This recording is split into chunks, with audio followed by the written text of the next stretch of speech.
Today is August the 25th, 2009. My name is Tanya Finchum. I'm with Oklahoma State University Library, and we're conducting an oral history project called Oklahoma Centennial Farm Families. And today we're in Logan County, Oklahoma, in Guthrie, speaking with Frank Ahrnsbrak. Close enough? How do you say? Thank you for having us today. And we'll start by having you tell us how your family came to own the farm. My father was a cowboy in the Cherokee Strip when he was, or Cherokee Outlet, when he was 17, 18 years of age. They had come from Iowa and had moved to the area of South Haven and Honeywell. And they knew that Oklahoma Territory was going to be opened, and my father, in his travels, had found this farm, and he brought his father down, my grandfather. They looked at it and to see if there was evidence of flooding or anything, and at that time they found no evidence of flooding. So on the run of 1889, my father, who was 18 and too young to actually claim, did make the run, or possibly was there before the gun went off. And when he got there, somebody else had beaten him and was already on the place. So he camped on the farm that joined it on the north, and when his father came down a day or two or so later by wagon, some sort of negotiation was made, and this farm, the one I own, became the Ahrnsbrak claim. So that's how the family came to own it. And I came to own it. My father died in 1936, and in his will,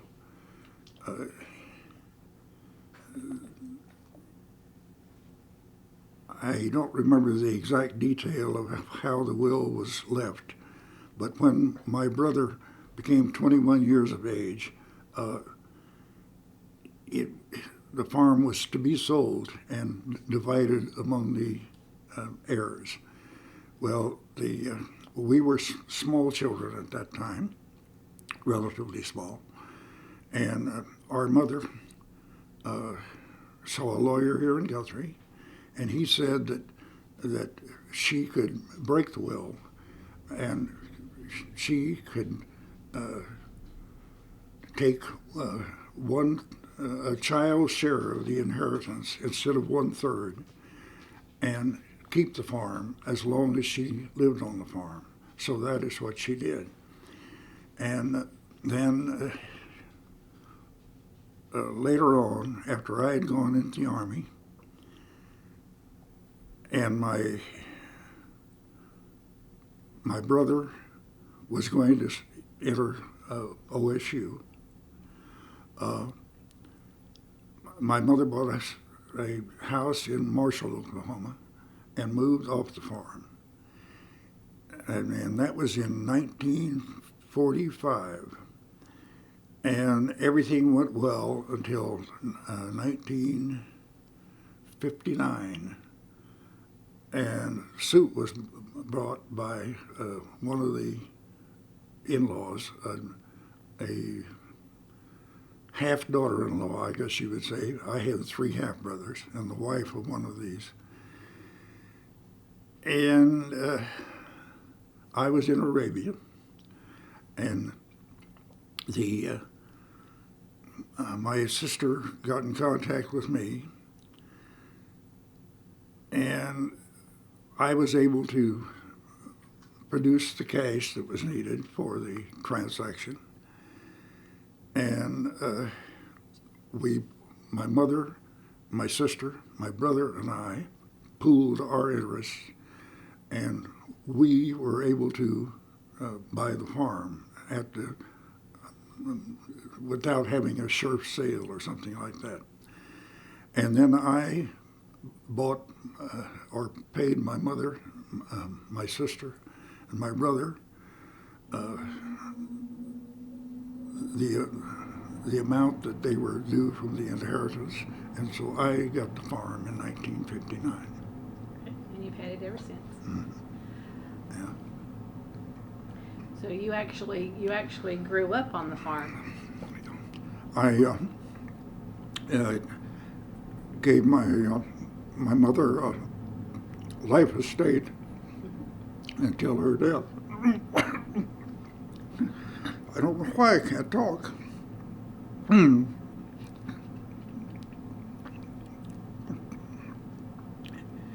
1964, and then from then on it has been mine. And it is a pretty productive farm. It's bottomland. And it's used for wheat or cattle or what? What is it? Well,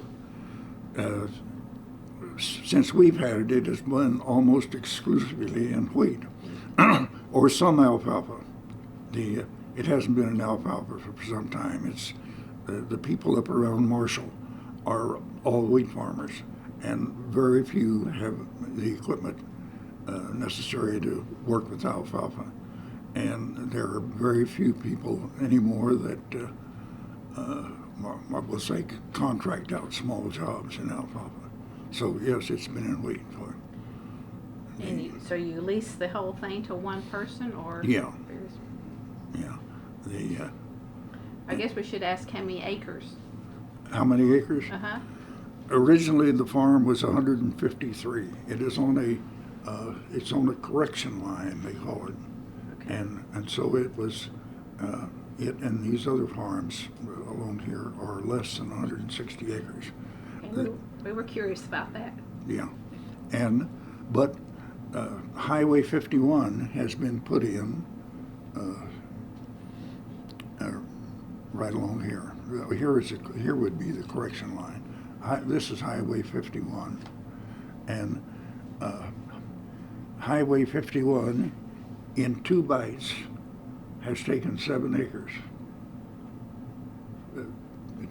The first time they built Highway 51, they took about 4 acres.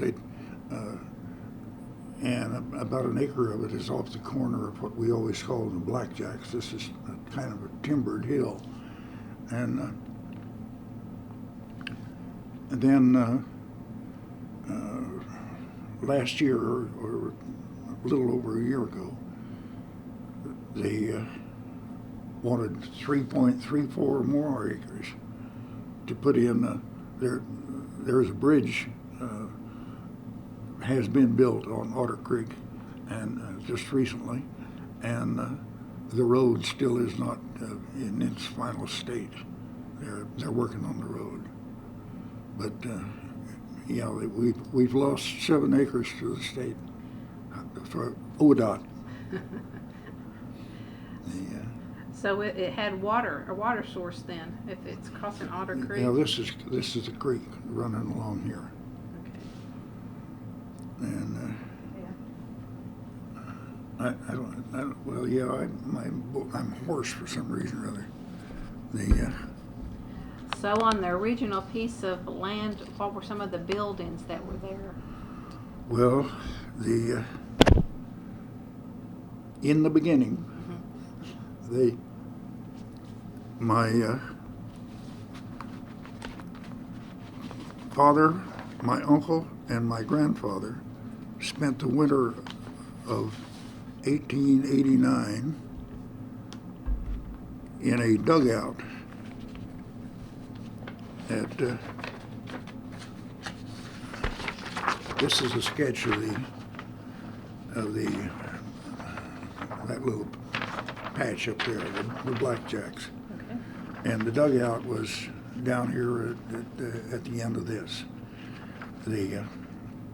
And there was a good spring to get water right about the edge, where the edge of your hand is on the other farm that joined it on the west.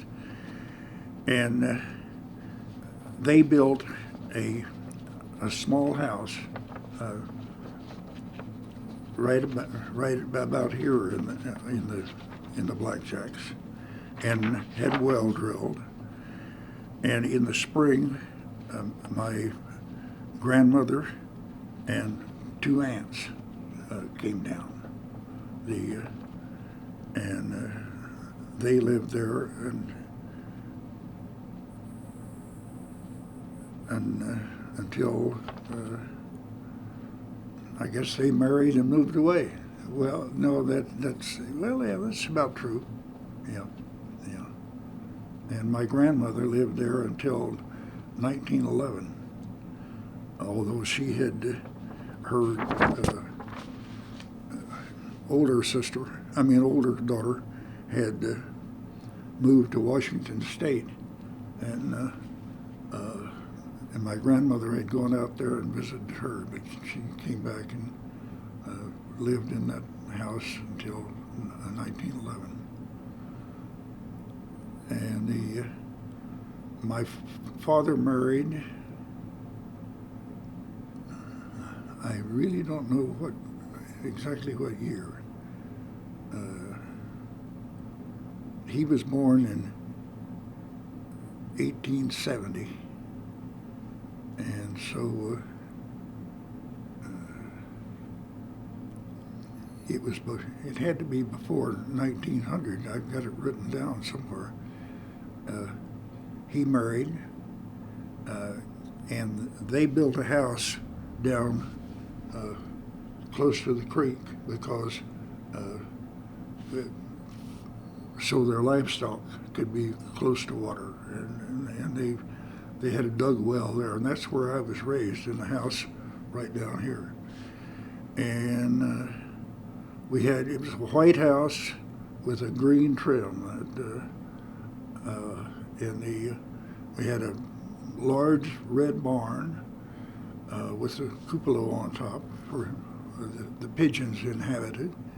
The barn had stalls for 4 teams of horses, and had 3 granaries along the west side, and a hayloft in which the tradition was that they had barn dances there. This was my father and his first wife, and they had 3 sons and 1 daughter.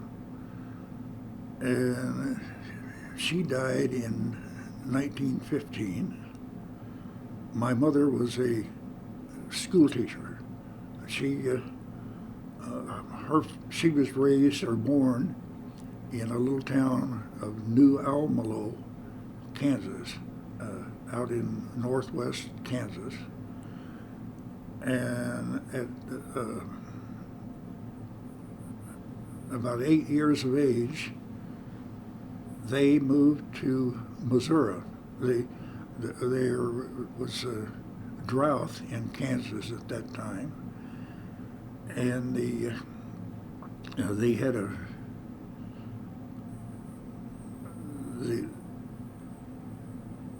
the mother and her children went to Mansfield, Missouri by train. I guess they had to go to Norton, Kansas to catch the train, but anyhow they got to Mansfield, Missouri. And they had bought, or my grandfather had bought, 40 acres, sight unseen, and their plan was they were going to raise apples. And they got there and lived there for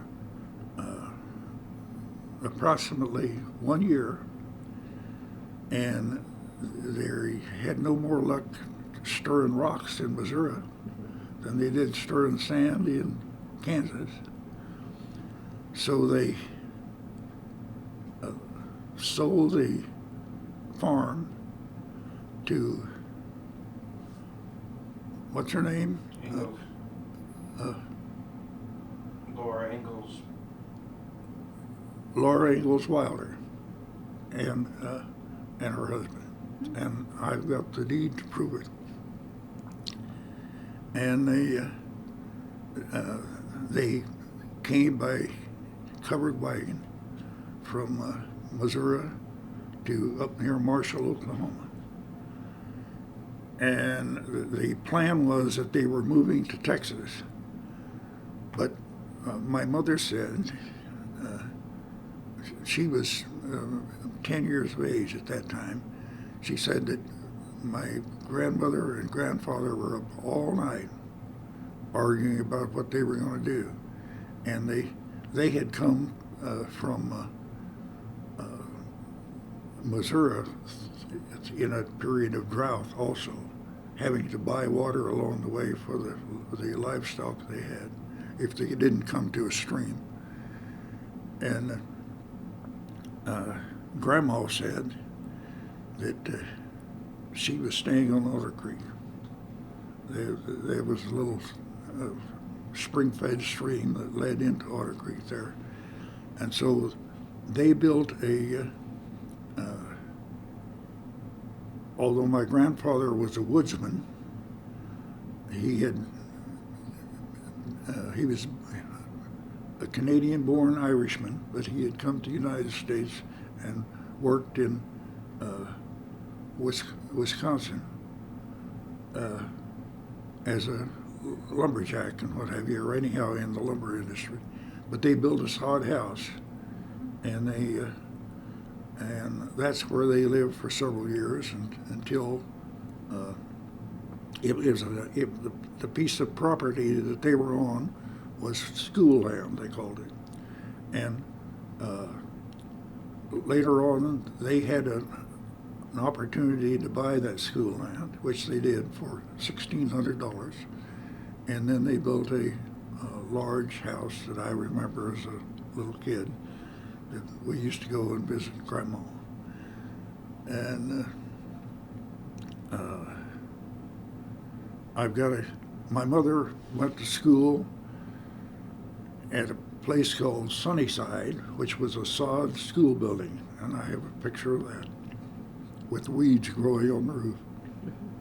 And a male teacher with a beard, and she evidently was a good student. And after finishing the 8th grade, and she was probably older than, because of interruptions in school, she might have been, instead of the normal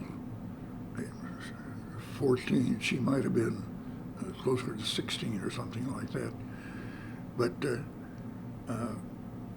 after graduating from 8th grade there, she was sent to Oshkosh, Wisconsin, and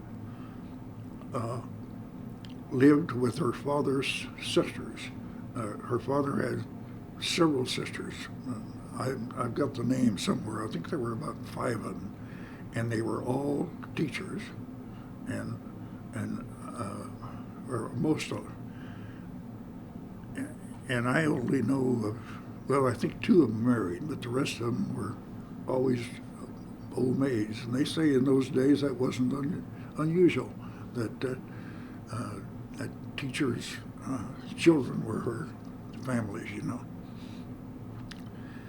And so she was there until she was 19, and she came back and she taught rural, one-room, 8th grade schools for 13 years.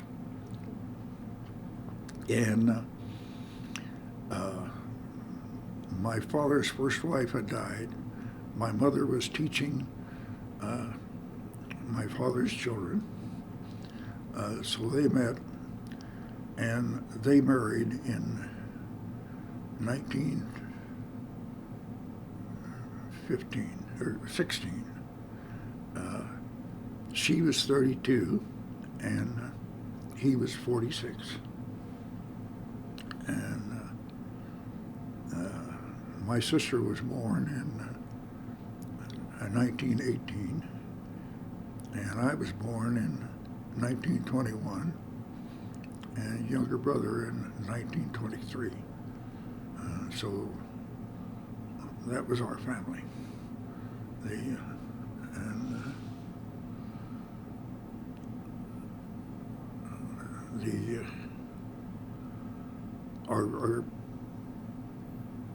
Our half brothers all lived in the general vicinity or general area when I was growing up. Two of them were farmers, and one, the eldest, was he worked in the oil field or shell refinery or gas plant that they had at the oil field of Roxana, and then they moved and worked in the leasing field. And my half sister was, I think she was 16 when I was born, or maybe 18, maybe 16 when my sister was born. I can remember when she got married. At the time, I didn't know what was going on, but I can remember standing on the cellar door down here, waving goodbye to a car that was gone. My half-sister and her husband going towards, they went to Colorado, and later they went to California. So I about exhausted that part of the family. So when you were young, like 8 to 10 years old, and you were living on the farm, Mm-hmm. did you have particular chores that you were responsible for? Did I have particular chores? Uh-huh. Yeah, I was the, as far as when I was, I went into the Army while I was still 18. I had joined the National Guard at Perry. A couple other people from, including one of the school teachers, had joined the Guard. And in September the 16th, just ahead of my 19th birthday, we were federalized. By that is that we went into the 45th Division and into the Army, went to Fort Sill. But back to your question, my father died when I was 14, so I wasn't quite 14. Yeah, he died in 36. Yeah, I was 14, and so. I was, we'll say, the man of the family.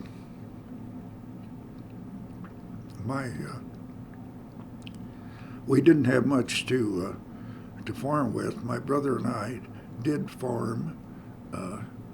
By that, we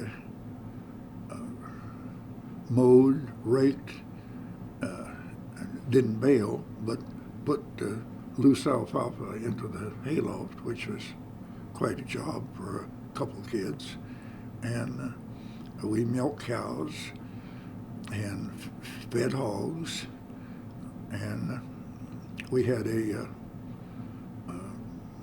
pretty good sized flock of sheep. That going back to another story about when I was a kid,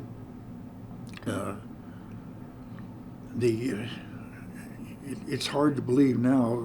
Along Otter Creek, it is a regular jungle. But when I was a kid, we had sheep, and the farm along the creek was almost like a city park. Enough sheep that all the weeds were down, and the grass was low. Greenbriers had been killed out because they had been hard. you could drive an automobile inside the fence all the way down to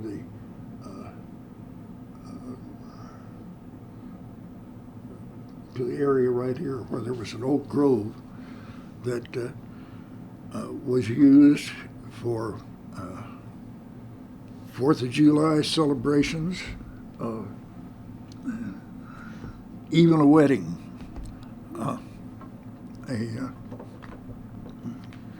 There's an article in this book about says that there's not going to be a celebration in Mall Hall this year, but there'll be one on. The name was pronounced in those days by my father, Ahrnsbrak. There'll be a celebration on Frank Ahrnsbrak's farm. Right there.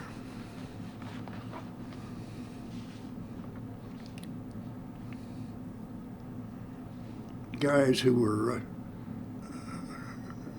10 years older than I, who lived around there, could remember some of these events. I remember that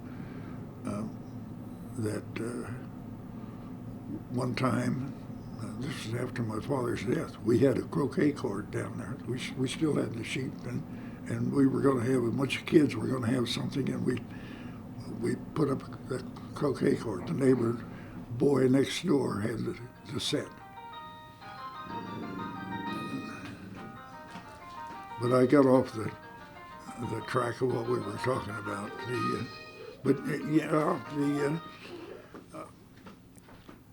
After my father's death, the only income my mother had was income from the farm, and she and if in a good year it was okay, in a bad year it wasn't very good. She took advantage of the new Farm Security Administration offerings. She got a loan from Farm Security here in Guthrie and bought farm machinery, a tractor, power takeoff mower. I'm not sure she had a rake, but and upgraded the cattle.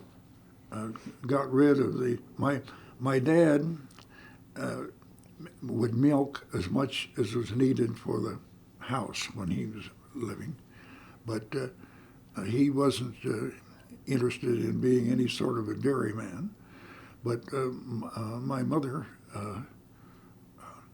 we'll say, took care of us by income from cream and eggs.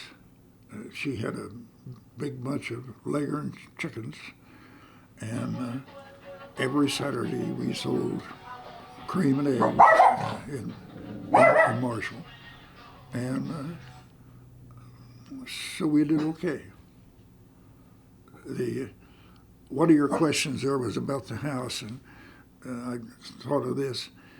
The house had two screened-in porches, quite large porches, one along the north and one along the south side of the house. And when my dad was living, during the winter, the north porch always had a hind quarter of beef hanging on the back porch. We had a smokehouse, and then we had smoked hams and shoulders, and I know we had bacon. I'm not sure we had lamb every year. My dad hated to kill a lamb, I know that, or butcher one, but we had beef, pork, lamb, chickens, of course. We had guineas, was watchdogs. The house had double lane of cedar trees out north of the house and a pathway in between that led out to the road. And guineas roosted in those trees, and they are really watchdogs. Make a lot of noise, don't they? Yeah, yeah. They were quiet unless some stranger came, and then they'd really let you know. Okay, ask me another question. Well, if you had a smokehouse, did your mother do a lot of canning with fruit Yes, and she did. vegetables and things? Yeah, yeah. And one of the things that I remember is beef that she canned. I don't remember it. It's what would have been put into a good roast nowadays, and she cut it in sort of cubes, like 1 inch cube. But she canned this beef, and I still remember it as one of the things I really liked. And she had the reputation, I think, subject maybe to her mother's reputation, my grandmother's, of making the best bread in the country. They used it was a sourdough bread, evidently. They used what they called an everlasting yeast. And she would make these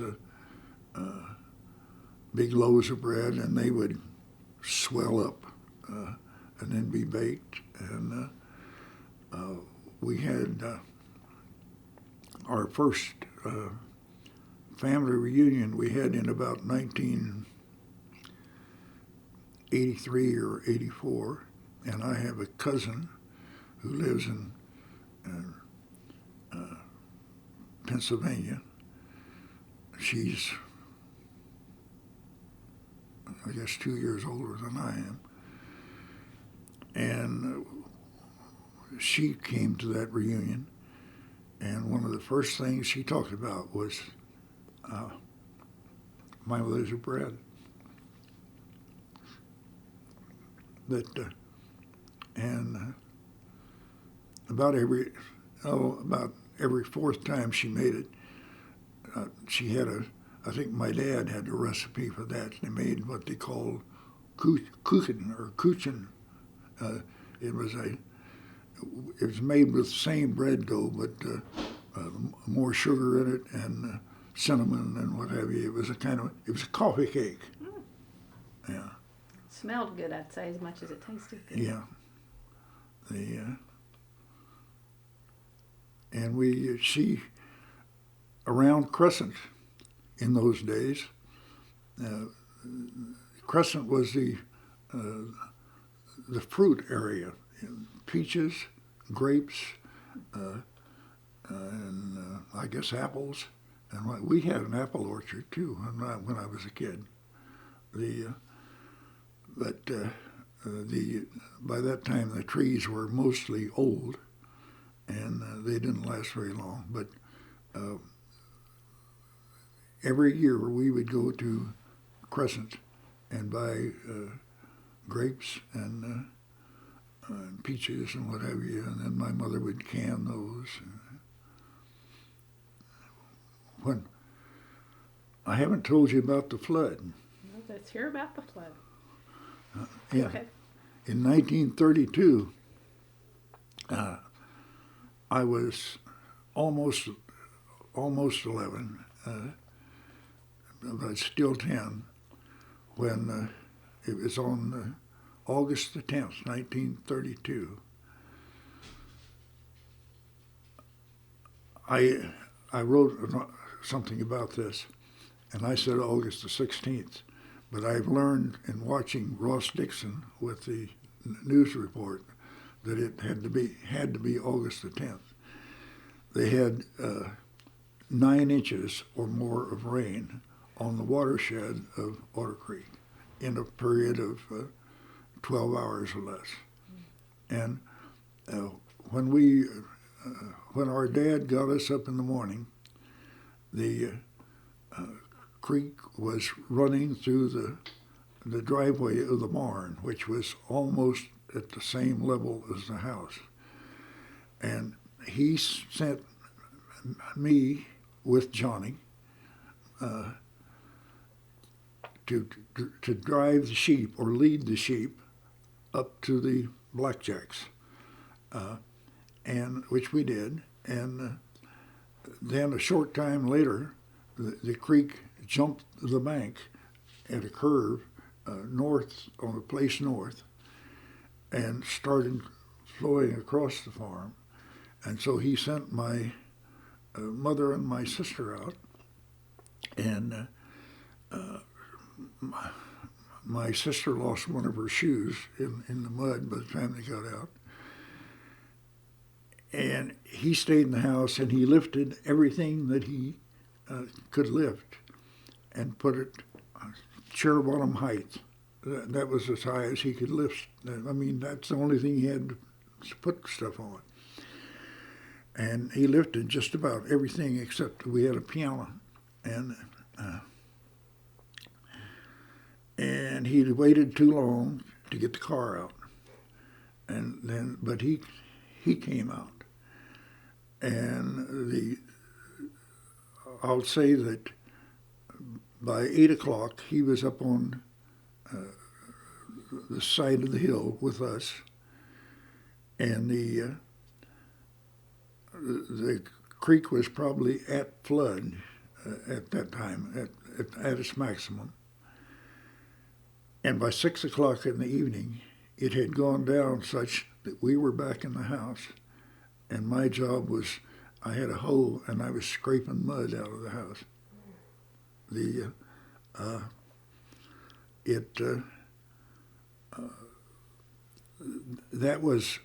That year, wheat was 29 cents a bushel.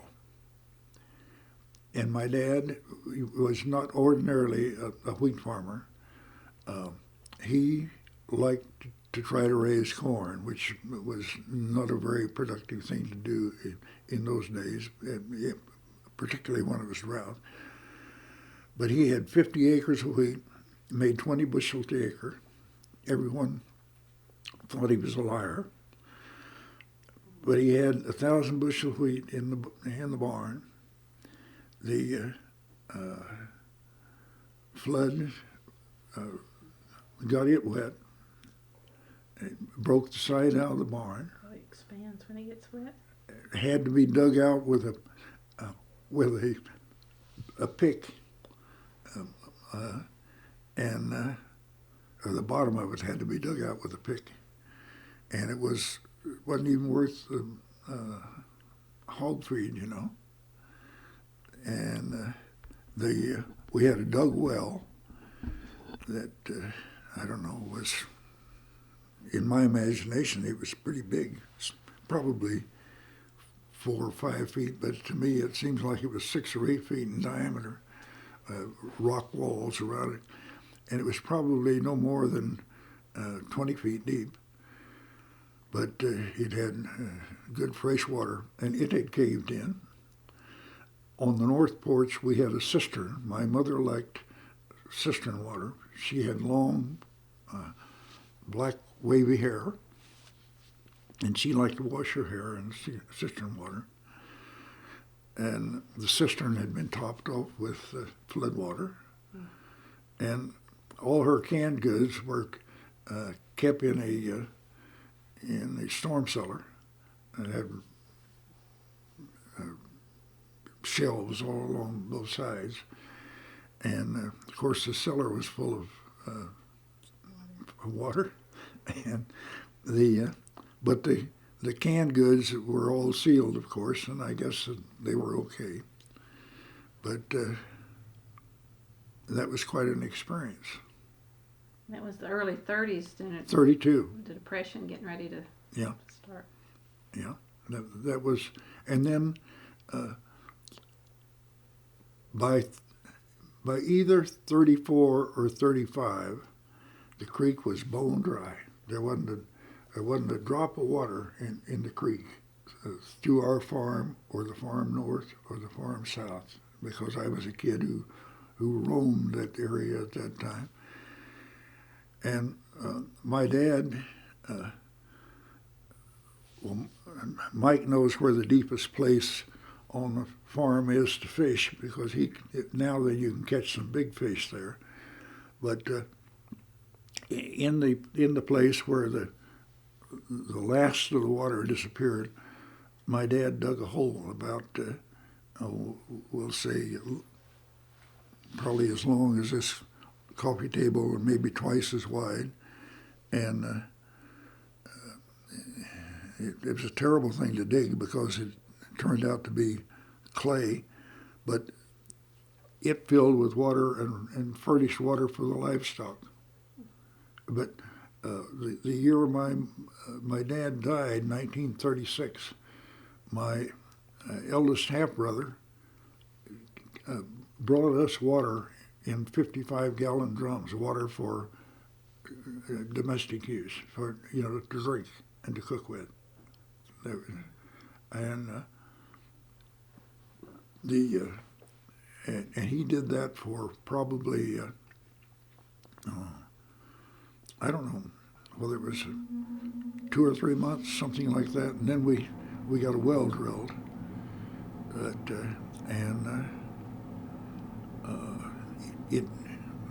It did rain because before my dad died, because I had a dog named Brownie, and the creek had gotten water in it, and my brother and I and another guy went swimming on the place north of our farm, and when we walked back, there was a rattlesnake alongside a log, and I can remember my younger brother stepping over that, and I saw the snake after he stepped over it. The snake didn't bite him because he didn't bother or anything, but the dog saw the snake, and the snake went into a little brush pile there, and the dog went after it, and he was bitten, and the dog died from the snake bite. There were no vets or anything around the little town of Marshall, and anyhow, my dog died.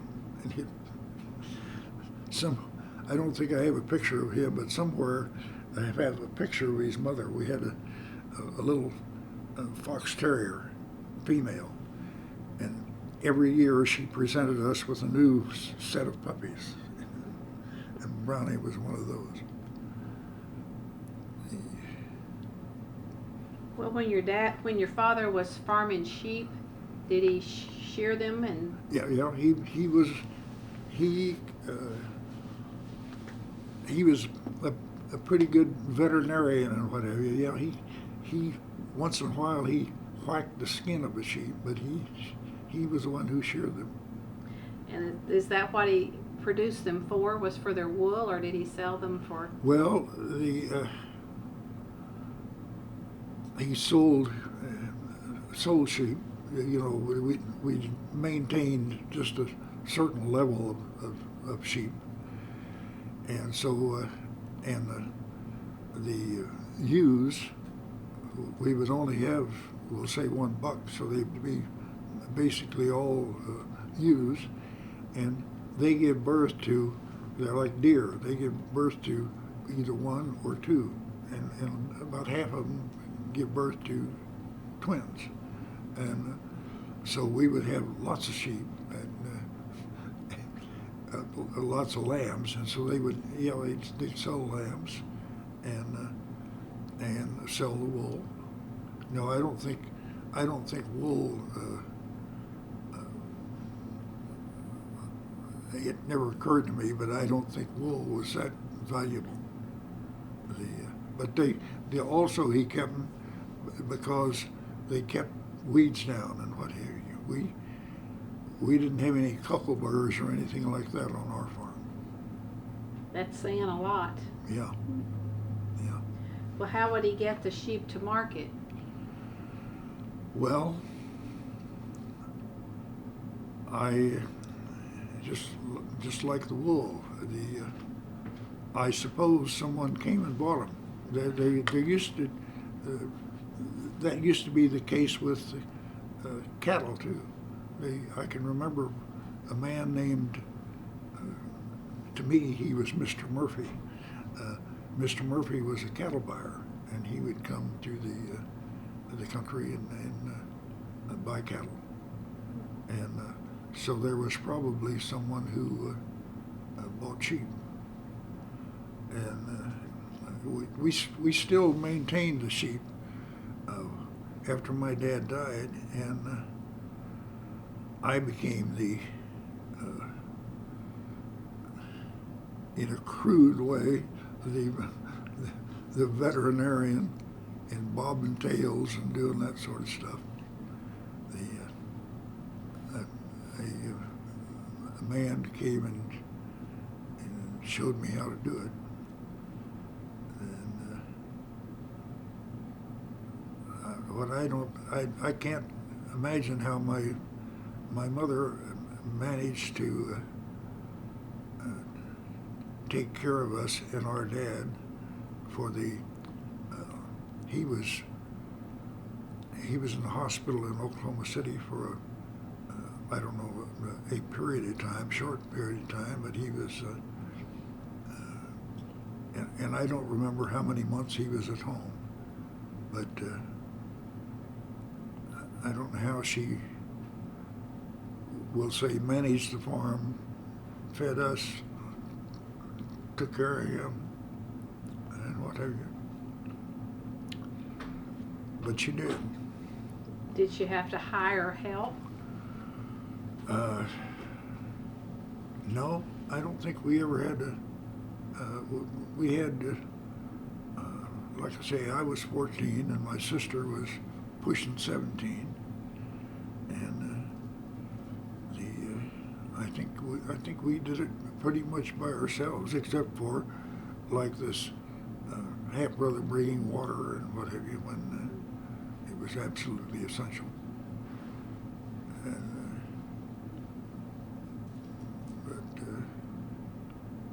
Well, where did you go to elementary school? Pleasant Ridge.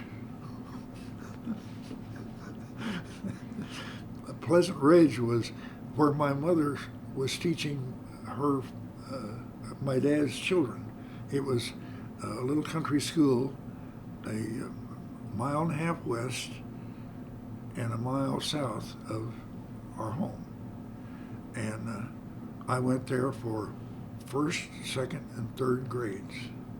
And it's one of the few places where I remember my teachers' names. First and second grade was Mrs. Hall, and third grade was Miss Nash. And our dad took us to school every morning. But weather permitting, we walked home. Prior to my sister was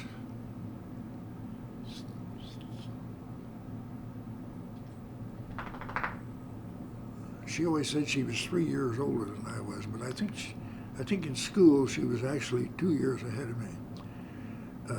For 2 years during school term, when she was small, they thought she was too small to be wandering around on the country roads alone. So during school term, we moved into Marshall, and I can remember that. When she was in first grade, we lived in what we called the greenhouse because it was painted green, and in the second year, we lived in the brown house.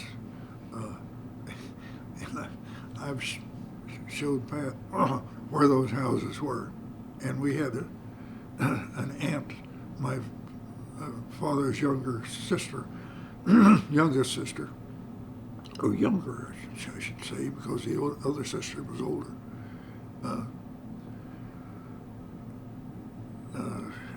lived right across the street from the greenhouse. But when when I was old enough to go to school, then she and I went to Pleasant Ridge. And we went there for 3 years. And then when I was in 4th grade, Pleasant Ridge was consolidated into the Marshall system, and a school bus ran. Theoretically, we were supposed to meet the school bus at the northwest corner of the farm, and our house was down here, so we were supposed to walk up there. But and we did part of the time. But if the weather was bad, the driver would come down and turn around in our yard, and then we'd go. And there were kids from over in this part of the country that walked over and caught that school bus to go to Marshall. I have had a half nephew, I call him, my middle half brother's son, who walked about as far as Abraham Lincoln did to go to school 1 year. But he only went to Marshall 1 year.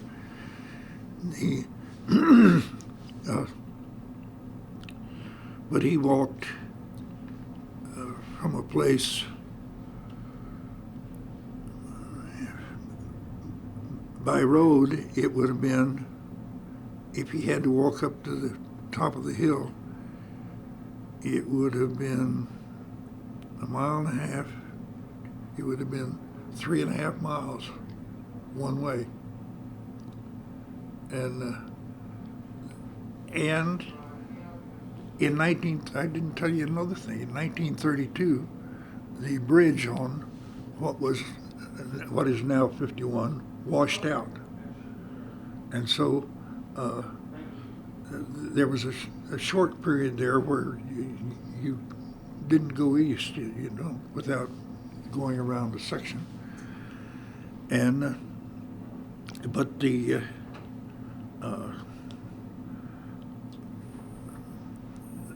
I can remember all the men in the area, and probably a county engineer or something like that coming down, and they built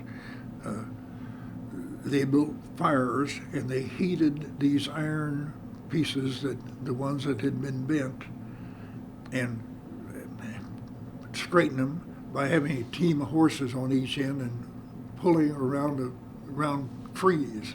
And they rebuilt that bridge. But then in a few years later,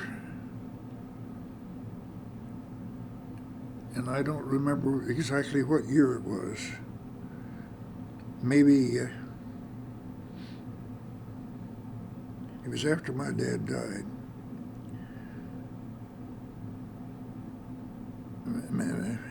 Maybe about 1937, the bridge fell in. They said it fell in right behind a truck that was hauling horses, and the guy driving the truck said that he felt the rear wheels climb up on the approach to the bridge as the bridge behind him fell. And then that bridge was out until they built Highway 51.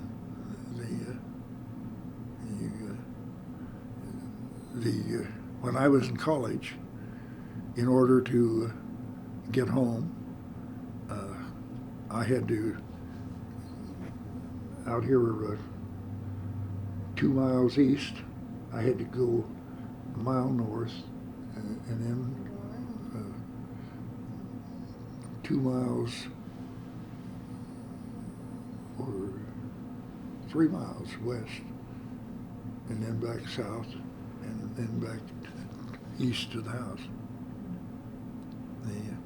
So that there was no bridge there for years.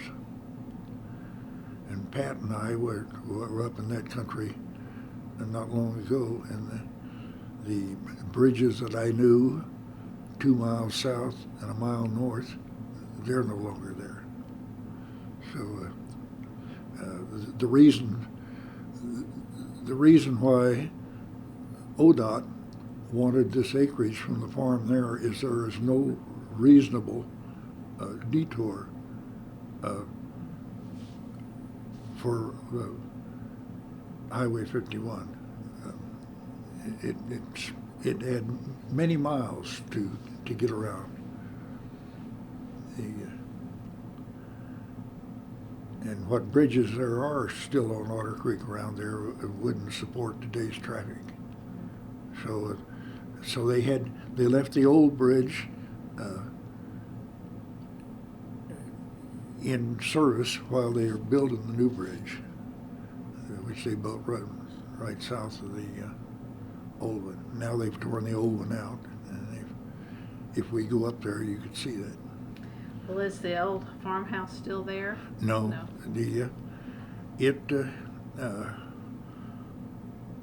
We had renters there until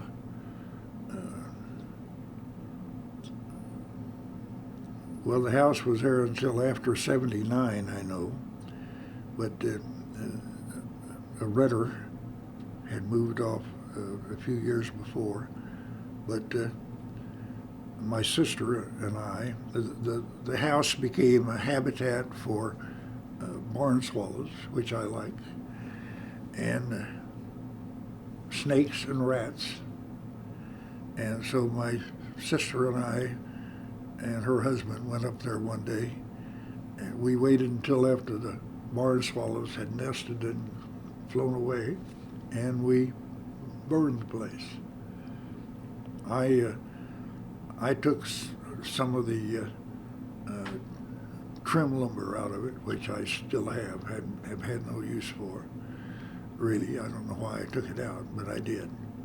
And but anyhow, we burned it, and then I had the old foundation buried, and and the highway where they've taken the land now would go. I think it would have taken the north end of the house, and it's very close to the barn, and the old barn has been taken down too. There's nothing there, and there's a little erosion that I'm going to have fixed, and when they fix it, I'm going to have the old foundation of the barn buried, so there won't be anything there. And up on the hill, there's nothing but the remains of a little root cellar that they had. And it's got a big tree growing out of the middle. And the old well is still there. The casing in the well has got a rock over the top of it. And the dugout was used by my dad as a dump for my mother's cold cream jars and stuff like that. Well, since we're talking about the house, tell me a little bit more about it. Was it 2 stories or? No, it was 3-bedroom, 1 story. Had a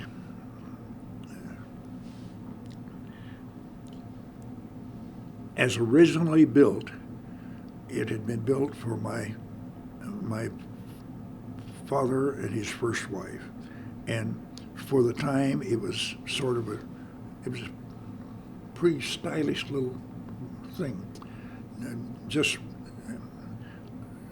really 2 rooms, but they were quite large, and had bay window on the north edge, and but I think they had lived as people used to live, in very close quarters, when their first 2 sons were born. I think I think my father and his wife and my father's mother, my grandmother, lived in the house up on the hill. But because I think my two older half brothers were born up there, and but then they built the house down by the creek, and then there was another little house that they brought down and attached to it, and it furnished a bedroom and a large walk-in closet, which I think when it was up on the hill, I think that had been a sort of a little kitchen area. But anyhow, and then the house, my grandmother's house, was brought down, and it was attached to it, and that was basically that was the big dining room we had, and the dining room was the most important room in the house. It was when we were kids, and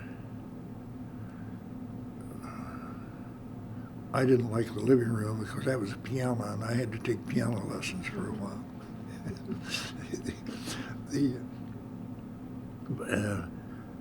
But when my mother and father married,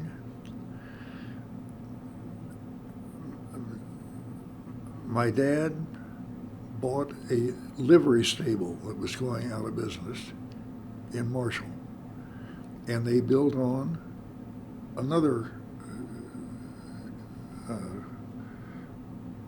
wing or end of the house,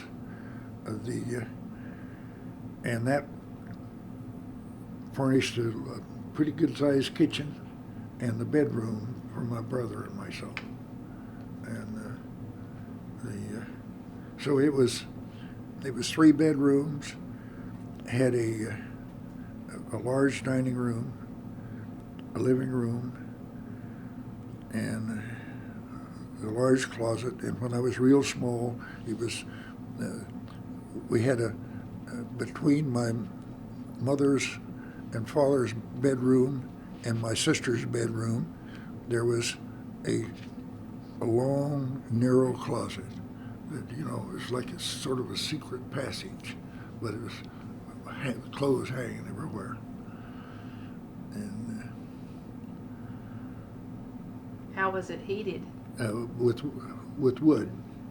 They had a potbelly stove in the dining room.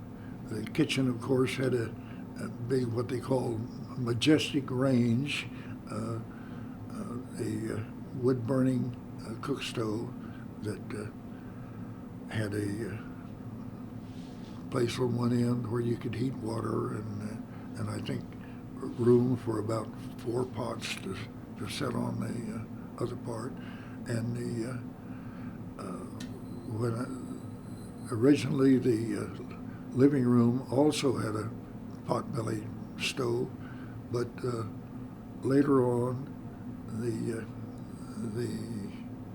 had a kerosene burning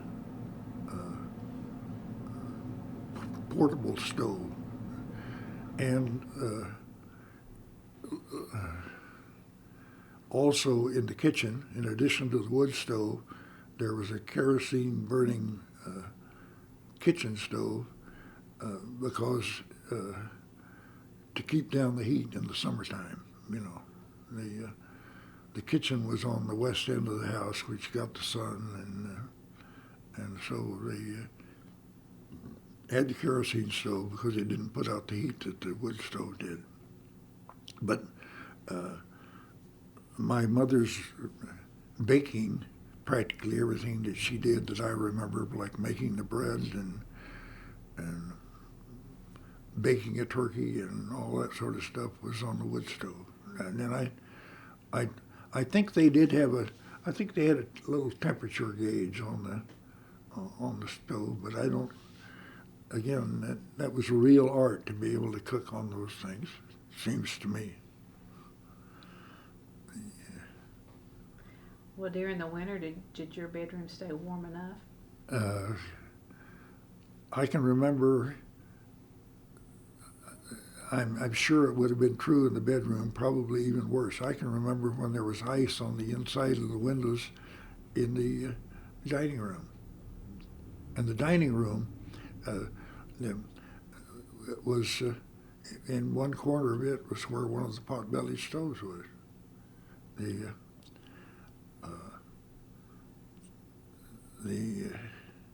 So it got pretty cold, but we were used to it, and I don't really, I mean, it didn't bother me. It wasn't any worse than Fort Sill. When we went into the Army that first winter at Fort Sill, today it's just unimaginable that they would put people in the conditions in which we lived. The people at Guantanamo are like living in the, what do they call it, Holiday Inn Express, luxury suite. We lived in tents that were set on a concrete floor. They had a little thing they called a Sibley stove, stood about that high. It was like an inverted funnel, had a little opening on one side that you were supposed to stick sticks in and stuff and burn, and a chimney that ran out the top. And if you did build a fire and a spark went out and landed on the tent, you could look it up and you could see a hole just getting bigger and bigger and bigger as burn holes in the canvas. And the bathroom, or latrine they called it, was,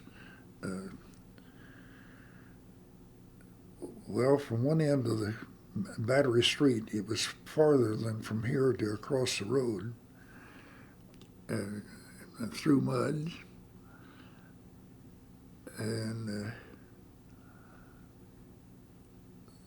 anyhow, we moved to Abilene, Texas, Camp Barkley, Abilene, and we lived in tents there too, but they had wooden floors, and we had natural gas heat, so it was great in Abilene compared to Fort Sill. And this was the early 40s? I spent the winter of 1940 in Fort Sill from September the 16th until sometime of March of 1941. In March of 1941, we went to Abilene, and we were there for 14 months. And I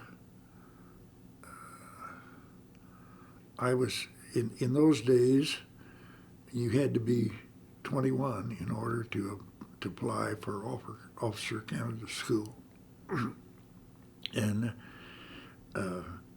but you could apply for an aviation cadet, and I had applied for and taken the test for aviation cadet.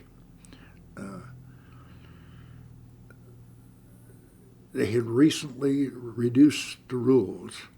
It used to be that you had to have 2 years of college education to apply, but they reduced it to, if you could pass the test, you could go with high school. So I passed the test, and I spent the bulk of my career bouncing from one place to another here in the United States during World War II. When the 45th Division was sent to a port of embarkation up in New York, I think it was. I've forgotten the name of the place they went. I was transferred to another outfit in Abilene for a short while, and I was known as a potential cadet. And then I went to Waco, Texas, and was there for a number of months. And I got a good job and extra pay by becoming a permanent KP, kitchen policeman. I never served KP at Fort Sill or anywhere. Going back a moment. When we were federalized in September of 1940, I was a corporal. I had been promoted corporal in the outfit out of Perry, Battery C, 158th Field Artillery. And because I was the man of the family, my mother could have gotten me off my duty. But the old captain of the outfit told my mother, she went to Perry with me, told her that there I was, a corporal making $42 a month, and if I didn't go then, I would shortly be drafted and go in at $21 a month. So it was a good deal that I go in. So I went in as a corporal. But anyhow, that's getting back to where I was earlier. We were in Waco for a while, and then we were sent to, or I was sent along with a number of other people to Camp Maximiliano Luna, which was the highest altitude camp in the United States at that time, they told us. It was at Las Vegas, New Mexico, not Nevada. And we were there to teach air crew members the manly art of self-defense, because we'd been through basic training and all this sort of stuff. And we were there for a few months and finally got called to Kelly Field at San Antonio. And I went to San Antonio, and somehow or other I arrived there about 3 days late or something. And I was behind on learning Morse code, and I know I had to spend extra hours. I had to catch up. And I remember having this headset on and ding, ding, ding, ding, ding, ding, ding, ding. For the first 2 or 3 hours, I couldn't tell a dot from a dash for anything, but I finally got it. And anyhow, went through whatever they called it, pre-flight or something like that at San Antonio. Went to Bonham, Texas, as in primary, and flew a little Fairchild, I think it was, plywood airplane. And I think the record would show that I was considered a hot pilot. And I even got away with crossing the T-line, which is a forbidden thing. We were practicing power landings coming in low and fast. And as I was coming in, I don't know why they were also had people flying more or less dead stick landings, coming in at about 500 feet and having the engine on idle and just floating down. And this plane was coming in from my right and floating down, and I didn't think that it looked to me like it was a cinch that we were going to have a collision if I continued. So I turned left and went across the T-line and came back around, and by that time I could land again. And the officers had seen this, and they evidently agreed with me that had I continued, that we would probably have a collision, because they asked me if I didn't think I could have given it more power and gotten under it, and I said I didn't think so. So anyhow, I got away with that. And then I went to, what do they call it? Primary, secondary, I guess they call it. No, that's not what they called it. But I went to the second level of flying.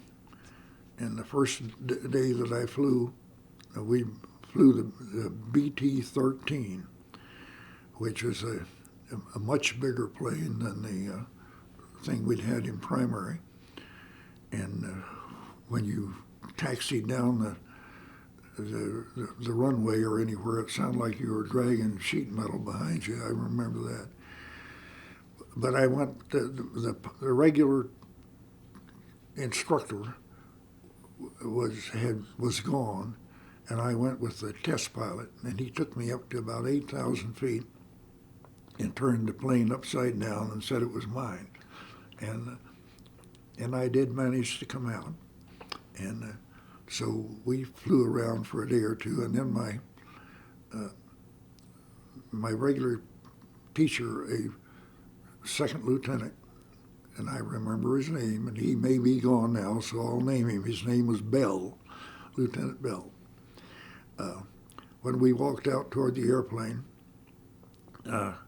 I thought I asked him an intelligent question about the plane, and his answer was, when you walk with me, your position is one pace to the left and one pace to the rear.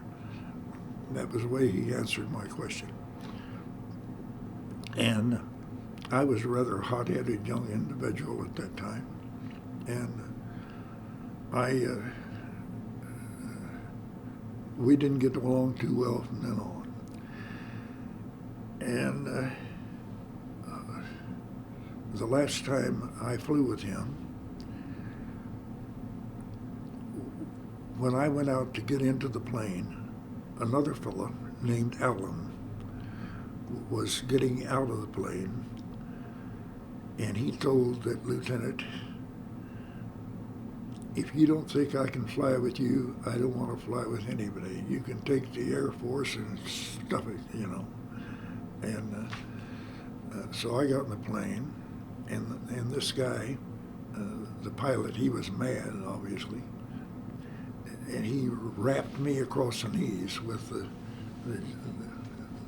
joystick, we call it.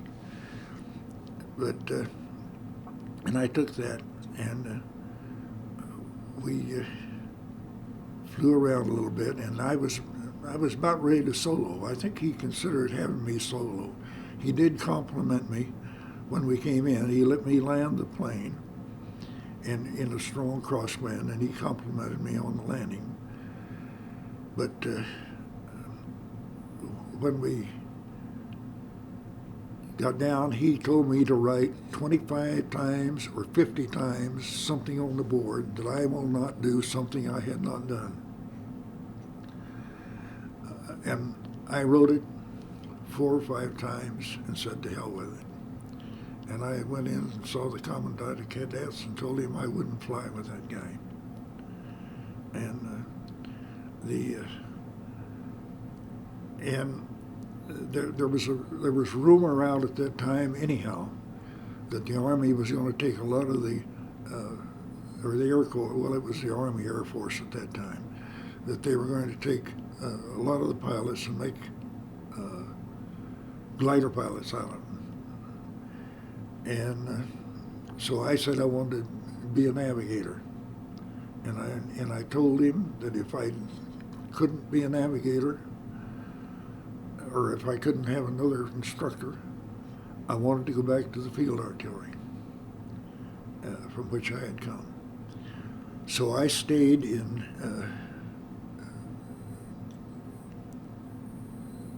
I guess they call it basic, primary and basic.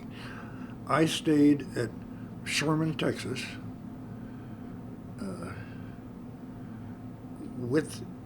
and I went to ground school every day, but I did not fly. But I stayed there until everybody else who graduated, and then I was sent to the field artillery. And boy, that was a mistake. The outfit I joined was nothing like what I had left with the guys out of Perry. But anyhow, I wanted to go back to field artillery because I was going to apply for officers training school, and I did. And the old captain, and I remember his name, it was Stein, Captain Stein, told me I didn't stand a chance, that he had a staff sergeant there who had applied, and he didn't make it. And I thought that was one of the biggest insults I ever had, considering what I thought of this staff sergeant. And so I got my interview, and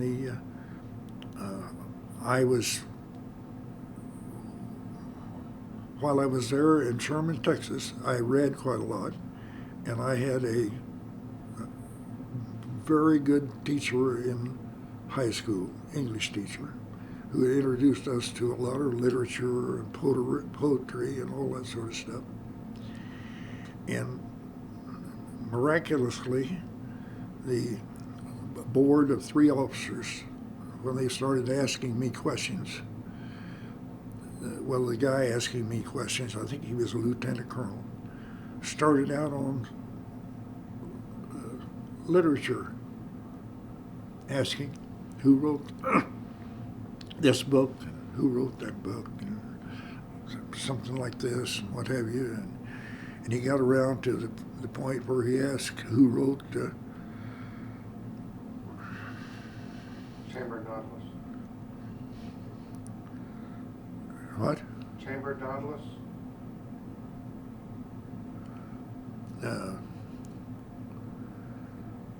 It's Chambered Nautilus. And I couldn't remember. And he started to recite it. He said, "Build thee more stately mansions." Yeah, the last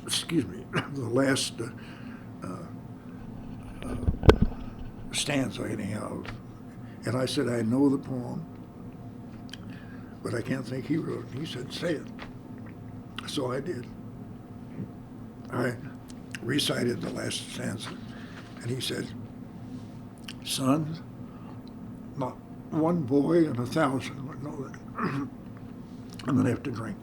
And so I got into officers candidate school and went to Camp Davis, Wilmington, North Carolina, and got out of school in August the 19th, 1943. And because of unique qualification, and that is an Army joke. My last name began with the letter A. I was actually assigned to a unit at Riverside, California, and the camp was full of officers from anti-aircraft artillery that did not have an assignment. They were all excess. But I was there for several months, and then the Army was what we called retreading anti-aircraft artillery officers and tank destroyer officers and what have you into infantry. So we went to a 4-week school at Fort Benning, Georgia, and then I was sent to Camp Blanding, Florida. And I was an instructor in an infantry replacement training center for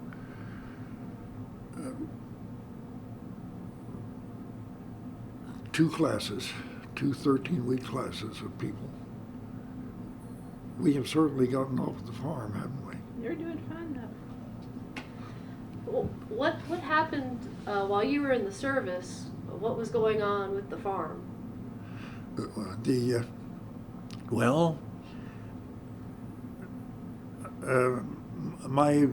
As I said, I gave my mother a life estate, and so she rented it out to, she had a number of renters, but the one that was there most of the time was a fellow who had also I'd gone to school with. He was older than I was. I think he was a couple of years older than my sister, but he had been a neighbor boy, and they lived there, and so they lived.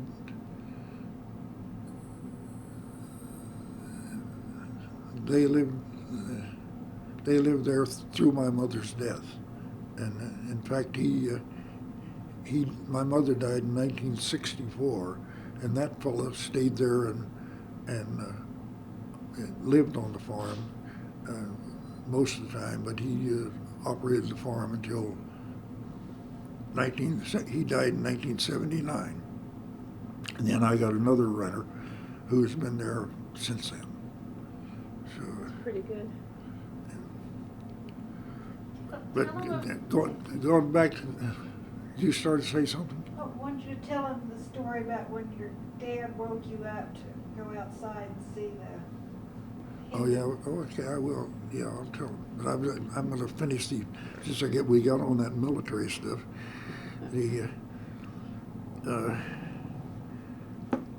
After being there for 2 of these 13-week classes, my number finally came up, and I was sent to port of embarkation somewhere in upstate New York. Never saw so much snow in my life. It was in the latter part of November of 1944, and then again, due to unique qualification, I went with a number of other guys to the ship that we were going to cross the Atlantic on, and it turned out to be the Queen Elizabeth. And we went on the ship for a day or two, I think it was a couple days, to learn different positions on the ship where our troops were going to be.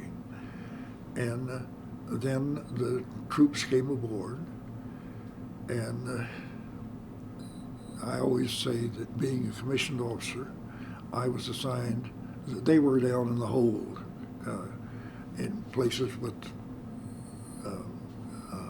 hammocks all around the walls and what have you. I was assigned quarters in a luxury cabin for 2, complete with tub bath. I had 13 roommates, 14 of us did. And so we lived in hammocks too, along the side. And each one of us had to we spent 4 hours a day down with our company. I had Company A, and I spent 4 hours down in the hold, and my job was to censor their letters that they were writing to their wives and girlfriends and so forth and so on, which I didn't think was really necessary, but it was something we had to do. And in case we were torpedoed or something, I was supposed to get them up and come up, and we crossed the Atlantic in terrible weather. The Queen Elizabeth was long enough that it didn't pitch. It was long enough that the waves running under it didn't bother, but it rolled. It would roll over on the side and shudder as the gyroscopes took over, and then they'd come over and roll on the other. And people sick everywhere. I never got sick, but the first night we went down and I couldn't face my meal. But from then on, I ate. And we landed at Glasgow and took a train from there through London. As we went through London, the women came out and gave everybody, at least everybody that I knew, a little meat pie.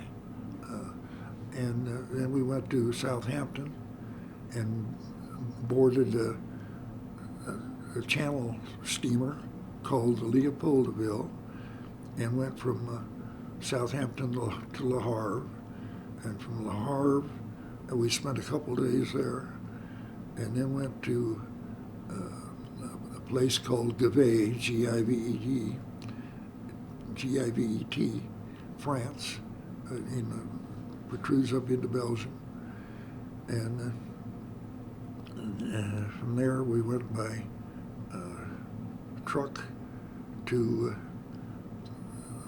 I joined the 104th Infantry Division as a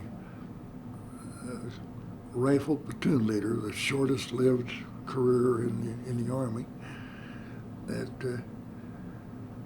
But again, miraculously, when three of us, 3 second lieutenants, joined this outfit, and when the colonel came out to tell us where we were going to be assigned, he asked if anyone had artillery experience, and I had 2.5 years as in the instrument section of field artillery, and had a commission in anti-aircraft artillery. The captain of Cannon Company had been killed a couple of days before, and so I became a forward observer, which is a lot better than being a rifle platoon leader. And so that was my job through the remainder of the war as artillery observer. I went with the infantry, but I didn't have to kick down doors and that sort of stuff. And didn't get a scratch. I don't think I left a drop of blood anywhere in Germany. And came home, started school at OSU, went there for 2 years, or the equivalent of 2 years. I went one summer session there, I think. And but I wanted to get a degree in petroleum engineering for some reason or other, and OSU did not offer it at that time, so I transferred to OU. OSU was a much better school in those days than OU was. That's a fact. The OU, by the time I went there were so many veterans back, and we had huge classes. Sometimes, honestly, you would have standing room only if you didn't get there in a hurry. And they had quite a few student instructors who were they were not that interested in instructing as they were in, I think they got a little pay for being student instructors and what have you. And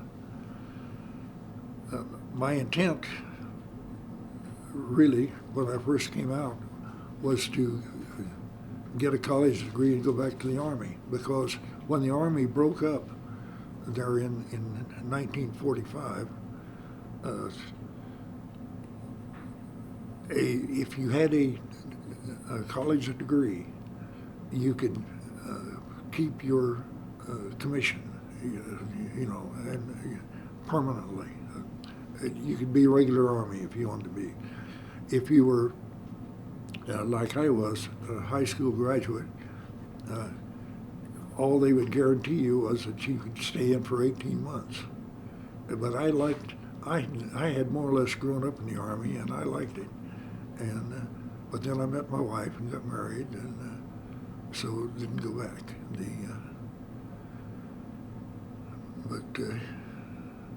Working for, I don't know whether it still exists as a company or not. My first job was with Thomas N. Berry and Company out of Stillwater.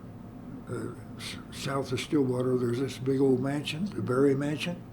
That's where the office was, and and I worked for them for about 2 years. And when I got out of school when I graduated in 1949, it was like they say it is now. Jobs were almost non-existent. And I had an uncle who was in the oil business, and because of that, I got the job at Berry. And but I applied in 1951 for farm work. I wrote 6 letters and got 5 jobs, and but I selected one in Venezuela with a subsidiary of Standard Oil of New Jersey, which is Exxon now, and worked in Venezuela for 10 months, and then was transferred within the same company to Colombia, and was there for a little over 3 years, and then went to Saudi Arabia and transferred again because Exxon owned part of Arabian American Oil Company, and worked there for 20 years and then retired. And so I've been retired till I'm tired. been retired since 1976. Get out of my water. But then he went back to the farm. His job was to go to the farm every day and I used to. When we first came back, I spent a lot of time up there with an axe and a chainsaw, and I finally learned that the brush was growing faster than I could cut it down. Well, when you got out of the Army and then went to OAMC at that time, I guess, Oklahoma A&M, Yeah. did you live in Vet Village or? No. I think I ought to really tell them how I lived. The first year I was there, that would have been, it was on that little thing I showed you about the gun. In the spring of 1946. I don't remember, but because I wasn't looking for one, I don't remember that there were any men's dormitories. There may have been, but I'm not sure. I think there were 2 women's dormitories. I think there was Willard Hall and what was the name of the other one? Murray? No, Murray was later. Wasn't it Murray? I think it was later. Anyhow, Willard is the one near Theta Pond? Right. Yeah. Yes. Okay, I know Willard Hall was there. And Murray's across the street. And Murray Hall is right across the street from the pond. Which direction? East, west, north? West. West? Well, it's possible it was there. I think there were 2 women's dormitories. But anyhow, when the first semester that I started school, I shared a bed with another veteran, a sailor, in a house just up a little north of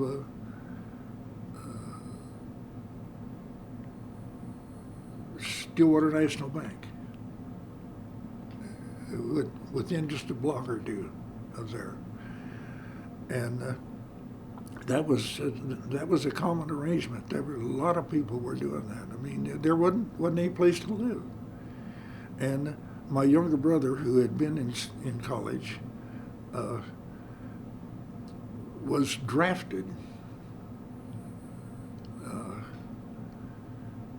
shortly after I entered college. I'm not sure whether he got to finish his. It may have been at the end of the first semester of 1946 that he had to go into the Army, and he had a job as a fireman at Veterans Village, out there where where that old water tower is, northwest. There was at that time, right near there was a one-story concrete block building, and it was heated by an open gas flame, and there were, I believe, 3 guys that lived there, had cots for beds. The one thing good about it was that being a fireman, you went down to the regular fire station, fire training station, where it is there, next to the Prairie Playhouse, and you got a noon meal 5 days a week, and they were really good meals. Funny, the one thing I remember about them, because I wasn't used to it, was it seemed like they served a 3-bean salad so often, so frequently. A green bean, wax bean, and some sort of other bean. But anyhow, we ate well, one meal at a time. So I was a fireman there for at least a semester, and then a guy I knew from Enid, his dad built a little place out. You went west past Willard Hall till the road waved a little bit, turned a little bit, and it was there. And the neighbors called it a chicken house, but it was a really nice little house. And his name was Hash. I lived there with Hash until I transferred to OU, and it was.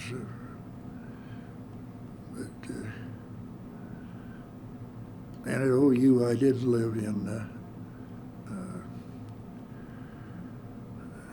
dorms, such as they were. The first one was a converted army barrack of some sort. But then I moved into, I think it was called Thatcher Hall. And, Well, when you were at OMC, did you go back and forth home very often? yes, I did. To the farm? Yeah. And that was, like I said, that was during that time was when The bridge was out? The bridge was out and had to drive around. Did you have your own car? Yes, I had a 1940 Ford. And I was not going. I did go to the farm a good bit, but home, where my mother was in Marshall at that time. Well, when did the farm get electricity?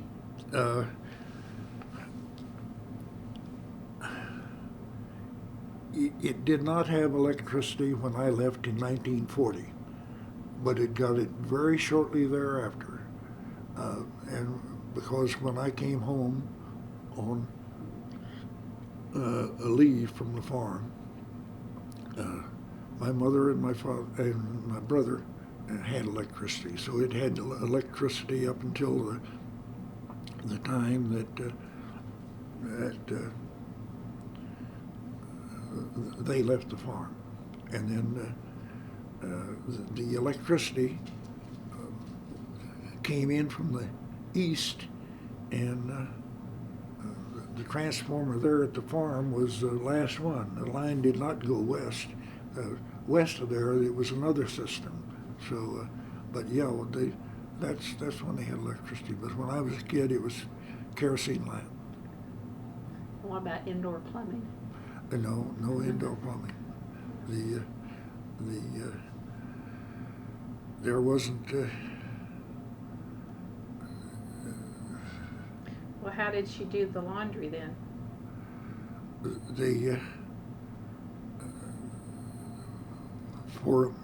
I can remember when they did it with a scrub board, but then they got a washing machine of some sort. I mean, if they didn't have electricity, but it had was a crank or something. yeah. Mm-hmm. Yeah. Did she quilt? A little.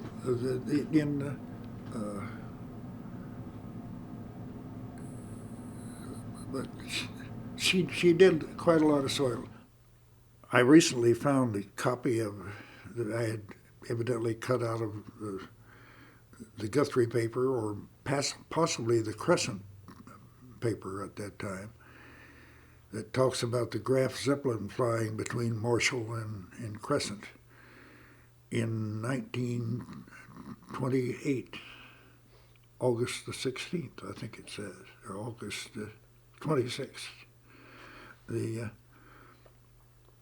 And our dad heard it and got us up to look at it. I remember standing under an apple tree and seeing it fly over. I don't think it was very high at all, maybe 3,000 feet. What I remember is you could see all the windows in the gondola, and in my imagination, I almost think that I could see people in those windows. My younger brother said that what he remembers was the sound of the engines, but I don't really remember that. Our dad had gotten us up one other time, and that was to see Northern Lights. I think a few years ago there was an incident where the Northern Lights could be seen again here in Oklahoma. But anyhow, I think that was earlier, and I thought maybe I had dreamed that, but I asked my older sister, and she confirmed that, yeah, he got us up to see the Northern Lights. So he would have known about them through the newspaper, or just word of mouth, or radio? How would he have known that they were going to happen? He must have been up.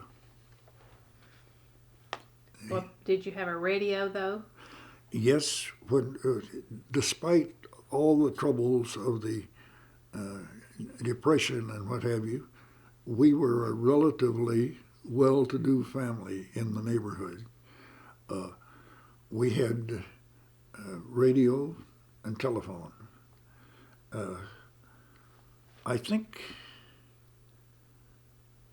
I don't think we had a radio until another interesting thing that happened.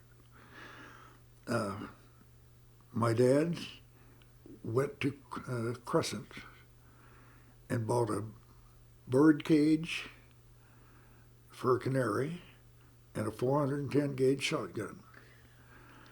And with that purchase, got some sort of a ticket for a drawing they were going to have in Crescent. And he won the prize. It was a car, but a car such as seldom has been seen. It had bicycle type wheels and had a little gasoline engine, such as a Maytag washing machine in those days might have had. and you cranked it by lifting up the right rear wheel, and it had a handle on the wheel, and you cranked the wheel to crank the engine to get it to start. And my brother and I were too small to handle this little thing, but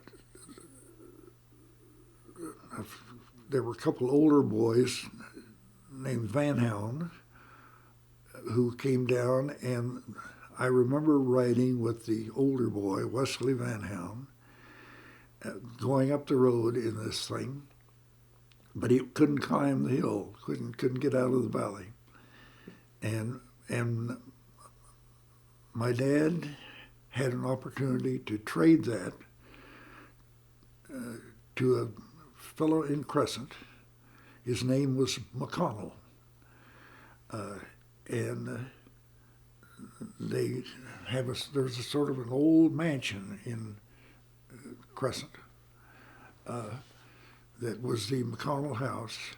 And this guy was selling radios, and I believe that he traded the radio and installed it, and we even had a little pole with a propeller on top of it to charge, and the generator to charge the battery.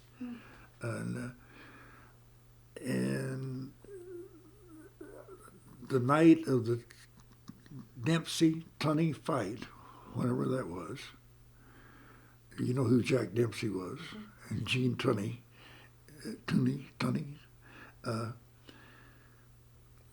the night of the fight,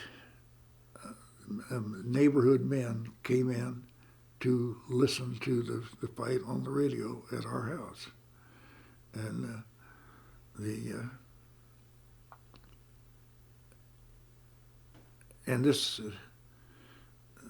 this guy in Crescent, I think, was going to, I think he built a little ramp off the sort of the front porch he had where his little car could run down the ramp or run back up it, and he used it to go around and service his clients. But I think that's where we got the radio. But like I said, when during the hard times of the Depression, I was happy as a clam. You know, my sister, 3 years older, was. I think girls were more affected by the Depression than the boys were, really. I had a full belly and a .22 rifle, and hunted and fished and played ball, and but she had a bank account, and the Marshall Bank went broke, and she lost her bank account. I have no idea how much was in it. I'm sure there wasn't much. Not as much as $100, I'm sure. But anyhow, she was one who, when they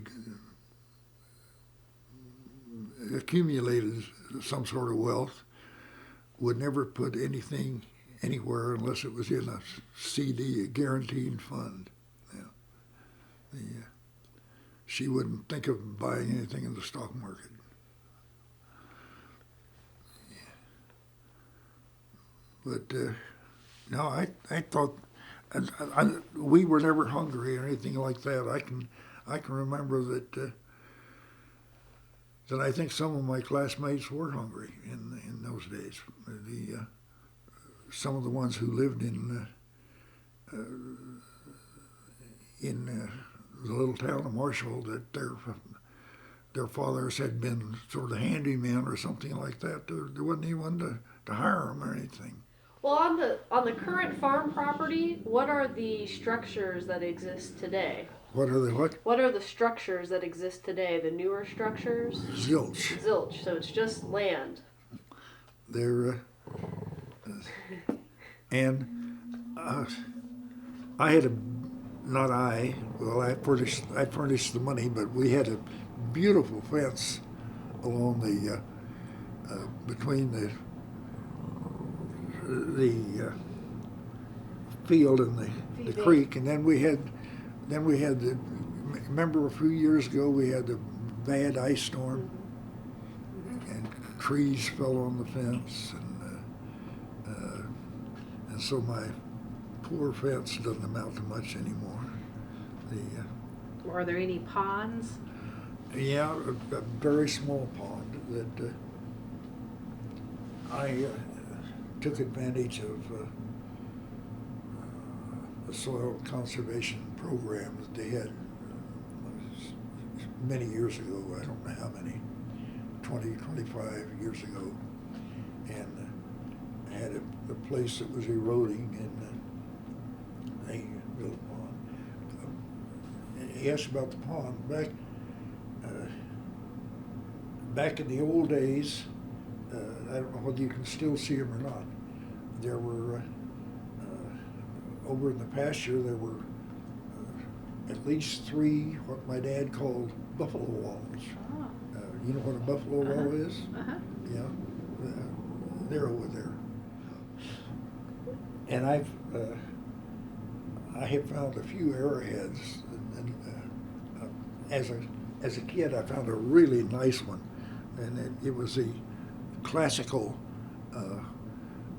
what you always see in drawings about the American Indians arrowhead. It's not typical of what they were, but it's the one that comes down the triangle and then has a little short shank and then has a sort of a base around it. You know, I mean, you know what I'm talking about.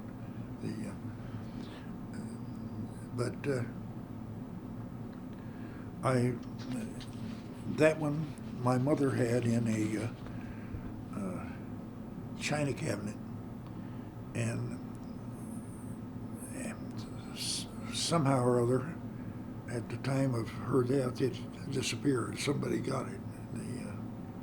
So I lost my good arrowhead, but I got a few others. I've got a couple of rocks in here. I'll show you. I'll bring them in. Okay. Back before the flood, I can remember east of the bridge, men were working on the road. They were, as they say, busting up sand rock because the ground was kind of clay, and they were hauling sand rock down and breaking it up with sledgehammers to put sand in the road. And I was probably 7, 8, or 9, something like that. And I went down there with my dad. He knew all the people. They were neighbors. Except somebody from ODOT, if there was an ODOT at that time. And I saw this thing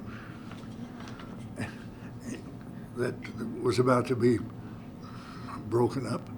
And I thought it was great, and I've had it ever since.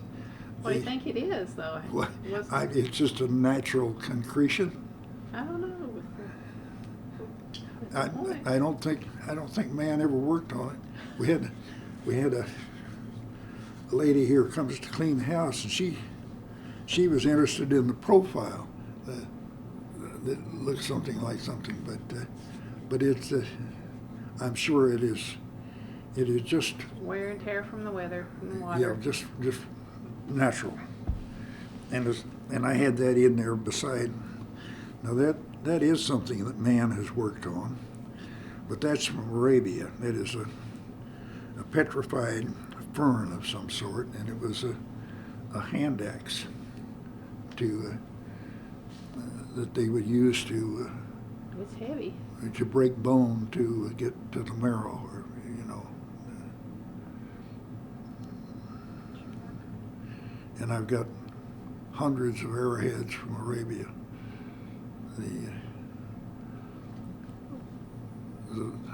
I spent my first 15 years over there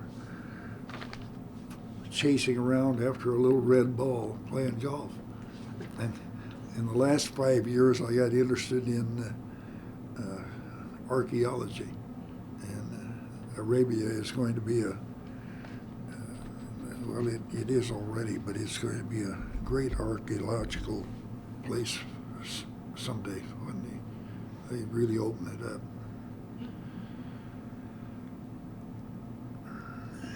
Any more questions? Well, we can wind this up. My last question is, what do you see the next 100 years being for the farm? Oh, okay. That was one of your last questions. Yep. There are very few young folk going into farming. I don't think any of my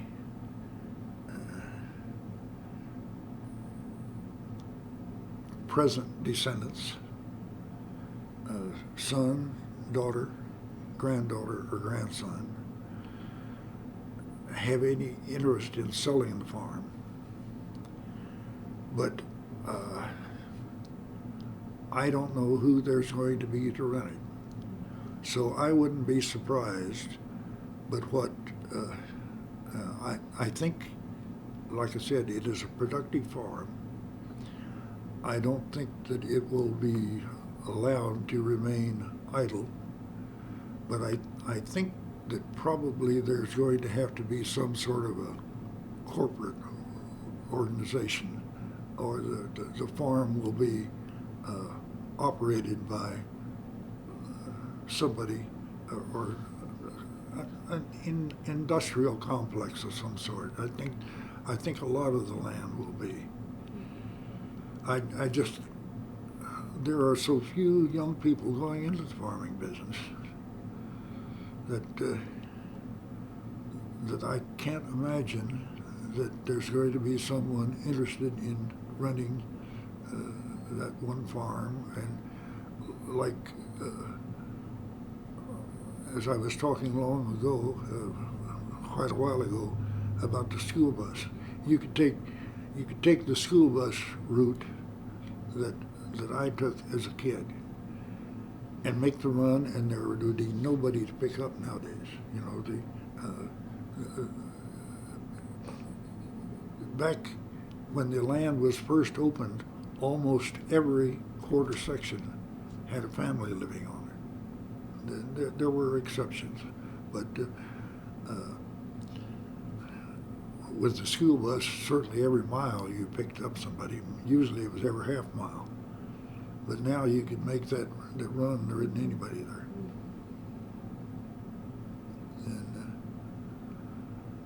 And around the town of Marshall, the land is owned by widows or old men. And the renter who farms my place, his family owns a few farms, and he farms about 12 or 1,500 acres.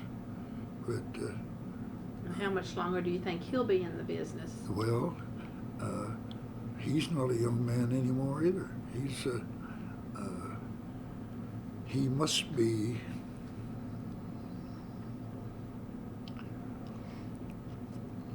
well. His parents are. I know them. They're 1 year older than I am, and so I'd say that he is in his mid-60s as the youngest. Not much longer then. Yeah.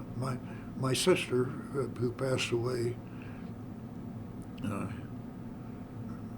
couple of years ago, she was always afraid that she was going to outlive her renter. But she didn't. He's still around. But I don't know how many are coming out of, how many farmers, young fellows are coming out of Stillwater.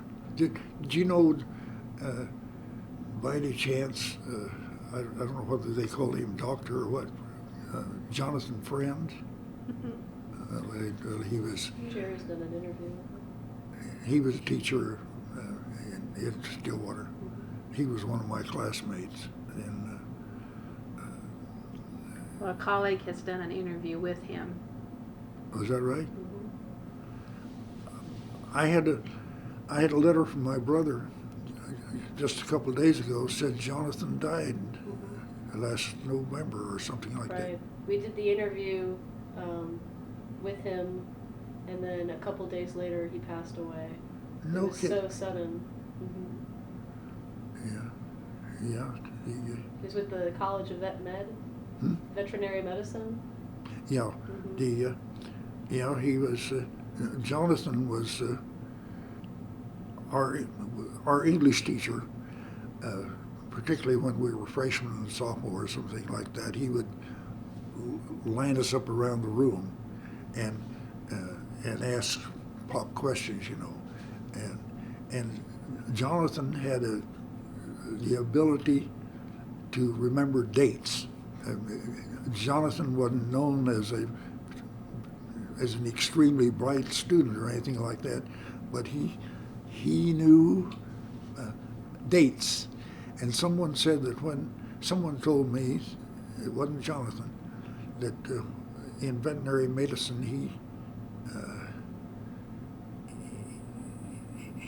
he was teaching something that had to do with naming all the bones and all that sort of stuff of the animals. I don't know whether that's true or not, but I could just imagine that Jonathan would know the name of everything like that. The last time I saw him, he and I attended Marshall has a high school reunion every few years, and it was probably about 2 years ago, may have been 3.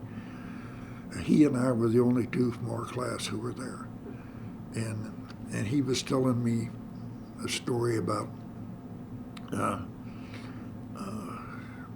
some bootleggers that were trying to extort money from his father. We used to have a lot of bootleggers up along the creeks and streams up there. What about hobos? Hmm? Did you ever run into any hobos? Hobos? Mm-hmm. Well, hobo.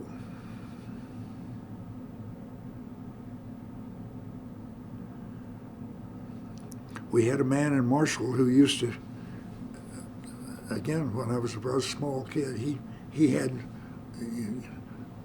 harness lines. You know what harness lines are? No. Well, that's leather straps that would lead reins. Mm-hmm. They call them. We used to call them lines. He had harness lines tied all around his body because the devil was trying to get part of him or something like that. That was one guy. Hobos. No, there was a family that lived about a mile east, and they had a son. He was much older than I was, like 30 years or so, but he was not terribly bright, and he was something of a hobo. I remember, and I think he would disappear for a while and then show up again. And I remember he came to our house one time and wanted to ask my dad if he could sleep in the barn. And my dad asked him if he's had any tobacco and matches, and he said no, and so he let him sleep there. We used to have people, salesmen come through the country. They tell me, I read somewhere that like outfit like Dillard's got started that way. They would bring out a number of people and drop them off on a road. We'll say from our house, they'd drop them off on a road a couple miles west, and they would drop off a person at every section line, and these guys would walk through the country for 4 or 5 miles, and that's again when there was a house on practically every quarter. They would go to every house, and they would have something to sell, shirts,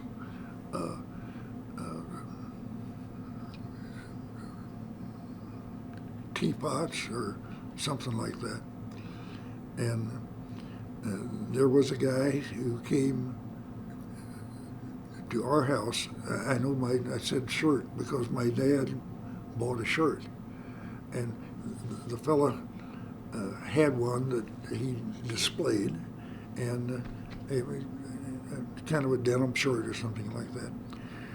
But that wasn't the one he was selling. He had one that it was wrapped or pinned or something like that, and and that was what was left. And so he went on his way.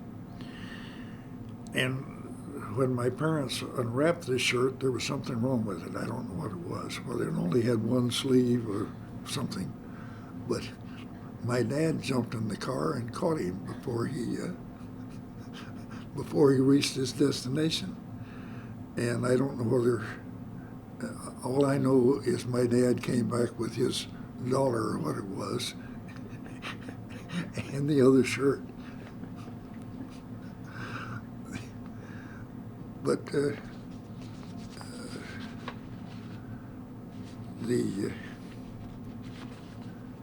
I remember we used to hear the doodlebug. The doodlebug was what they called a train that ran from Oklahoma City to Kiowa, Kansas. And it was a one-car little train, and Marshall had a train track that went through, but somehow or other the doodlebug had a different sound, and although it was about 4 miles west, when the wind was right, you could hear the doodlebug, and it had a regular schedule. I rode the thing one time when I was in the Army. I rode from Marshall to Kiowa, Kansas, and caught a train to Riverside, California, or to Los Angeles, and the train was just full of people. They were sleeping in the aisle, and another soldier and I, and a female soldier, either a whack or a wave. I think she was Army. I don't think she was Navy, but we sat in the area between 2 cars. I know I sat on my suitcase. Every seat was taken, and people were lying in the aisles. That was travel during the war years. I guess you were lucky to be on it. Yeah.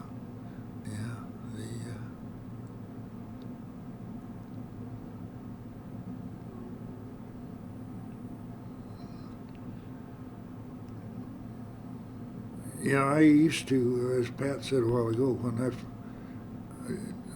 I don't know why, but I really enjoyed going up and working on the farm. And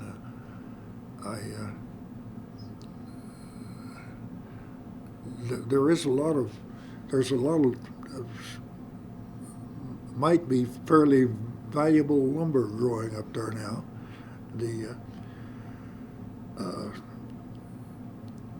In black walnut and pecan, particularly some pecan trees that have grown. They started out as saplings in the shade, and they've grown quite tall without any limbs, until they get clear up the top. And they're not going to produce any pecans, but to speak of, but lumber. And when I was a kid, we had only a few walnut trees, but over the years, the squirrels burying the nuts and what have you have produced quite a few. That grove I was talking about, where they had the wedding, and where that was what we call that. It was an oak grove, bur oak. Hmm? How did you meet your wife? How did I meet my wife? Yes.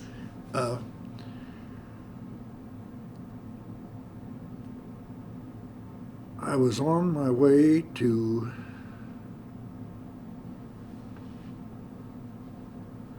Camp Landing, Florida, I think. I met her at the bus station in Guthrie. She was 18, and she was. You're not familiar with Guthrie, are you? Only a little bit. Do you know where what is now the Stables restaurant is? No. Okay, well, it's the Stables restaurant. Back in the old day, that building was a livery stable, and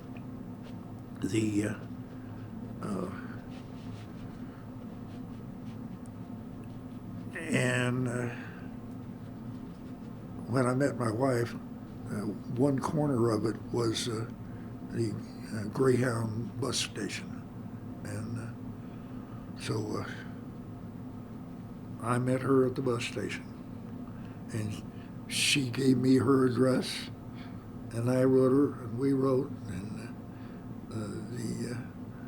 and she wrote, and that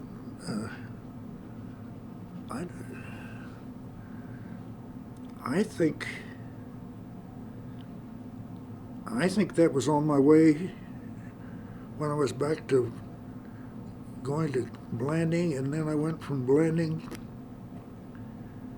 to Europe.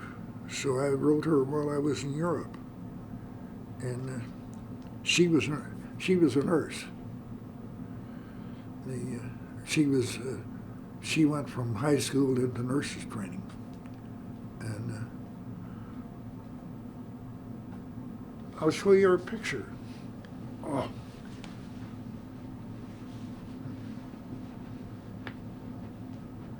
Here's my grandfather. My grandfather and uncle both died of pneumonia.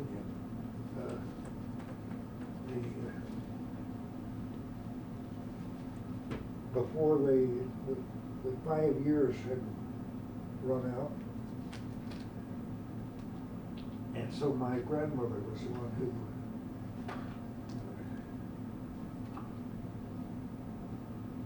It was 1896. was given the farm.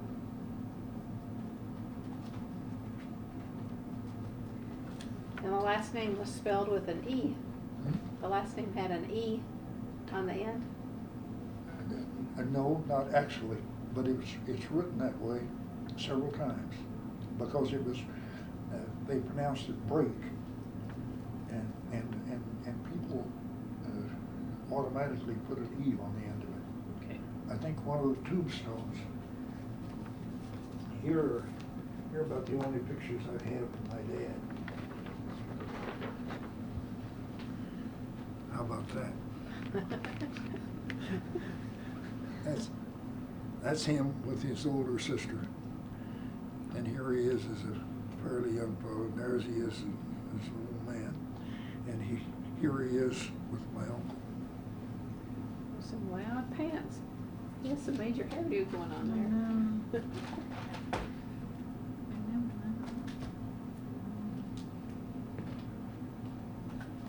Cowboys in their strapped pants. Mm-hmm. All this junk, I'm supposed to be putting some albums together, but it's going very slowly. So eventually you made it back to Oklahoma to marry her. Yeah. My grandfather has a story, just like I think this is their wedding. My grandfather came from Germany at age 7 with his parents, of course. And he was a soldier in the Union Army, and he was a deserter. As I understand it, or the story is, that he could not stand the administration of one outfit he was in. And that was probably, since they were from Wisconsin, and it was probably a Wisconsin outfit. But he deserted the Wisconsin outfit and joined I think it's the 7th Minnesota Volunteers under the name of Henry Steinbeck. And so I have his promotion to sergeant in Selma, Alabama, and I have his discharge, and somehow or other he was able to establish the fact that Henry Steinbeck was indeed John Henry Ahrnsbrak, and his widow, my grandmother, received a $12 a month pension from his service. And it is my understanding that not only he, but it was a common thing at that time, that the farm they had in Iowa was was service related. It was because of the service that they'd given in the Union Army, and so they had this farm in Iowa. But then, since he'd been in Alabama, he probably found it a lot warmer in Alabama than he did in Iowa. And so he moved south. But Well, I'm going to take you back to your wife. You were over in Europe and you were riding back and forth. So eventually you came home? well, the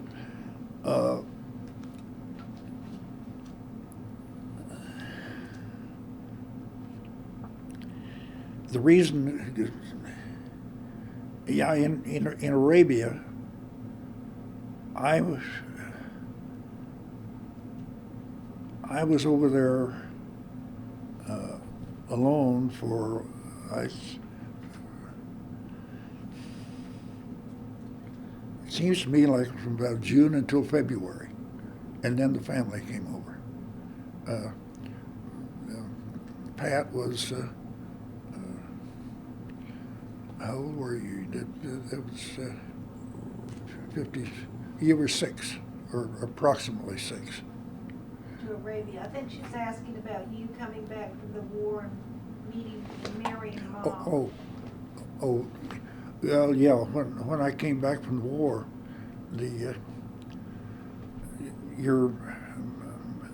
Mary and I were a twosome my time in college. In fact, we got married in December of 1948, before I actually graduated from college. I didn't graduate from college until August of 1949. And we lived in, I went to work for T.N. Berry. We lived in Stillwater. And we bought a house in Stillwater. Our first house was 924 Stanley. And we were the first residents.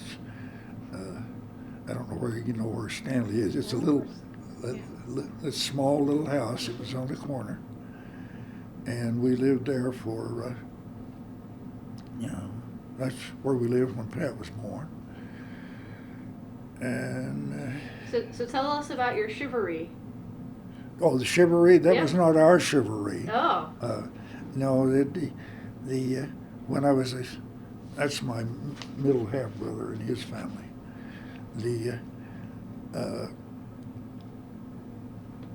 When I was probably 10 or 12, a couple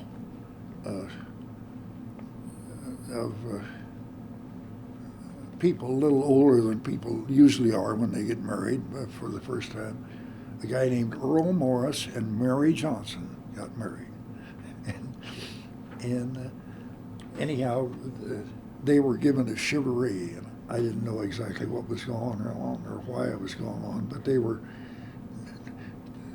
disturbing these people who had just gotten married.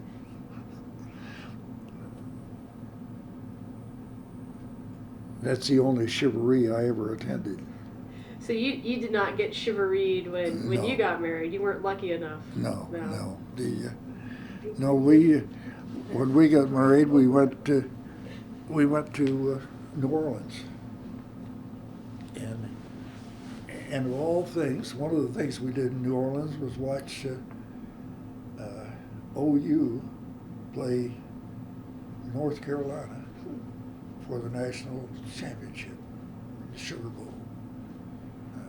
That in those days, that was the championship instead of the Orange Bowl.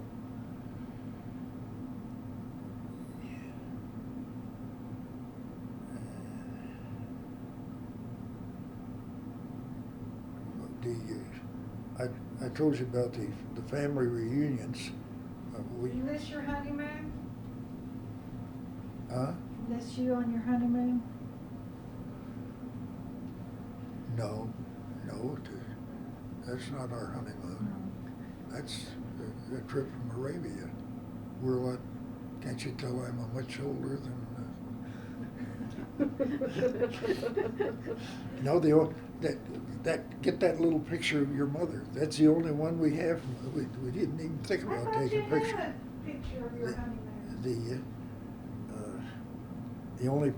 The only picture we have of our honeymoon is my wife on like a little matchbox type thing that was taken at the Roosevelt Hotel in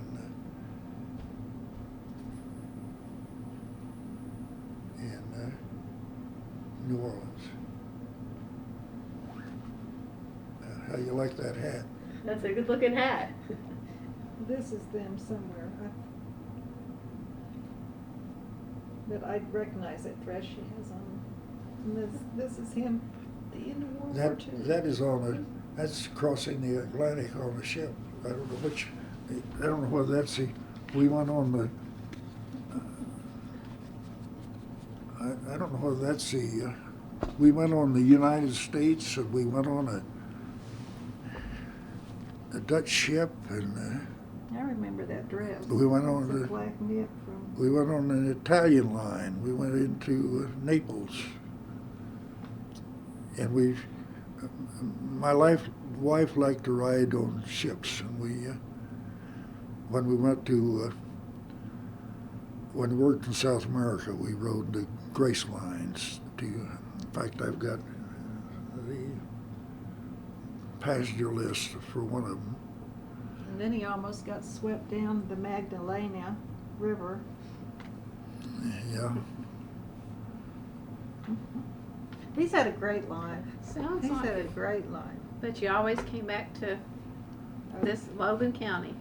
Hmm? You always came back to Logan County. Yeah.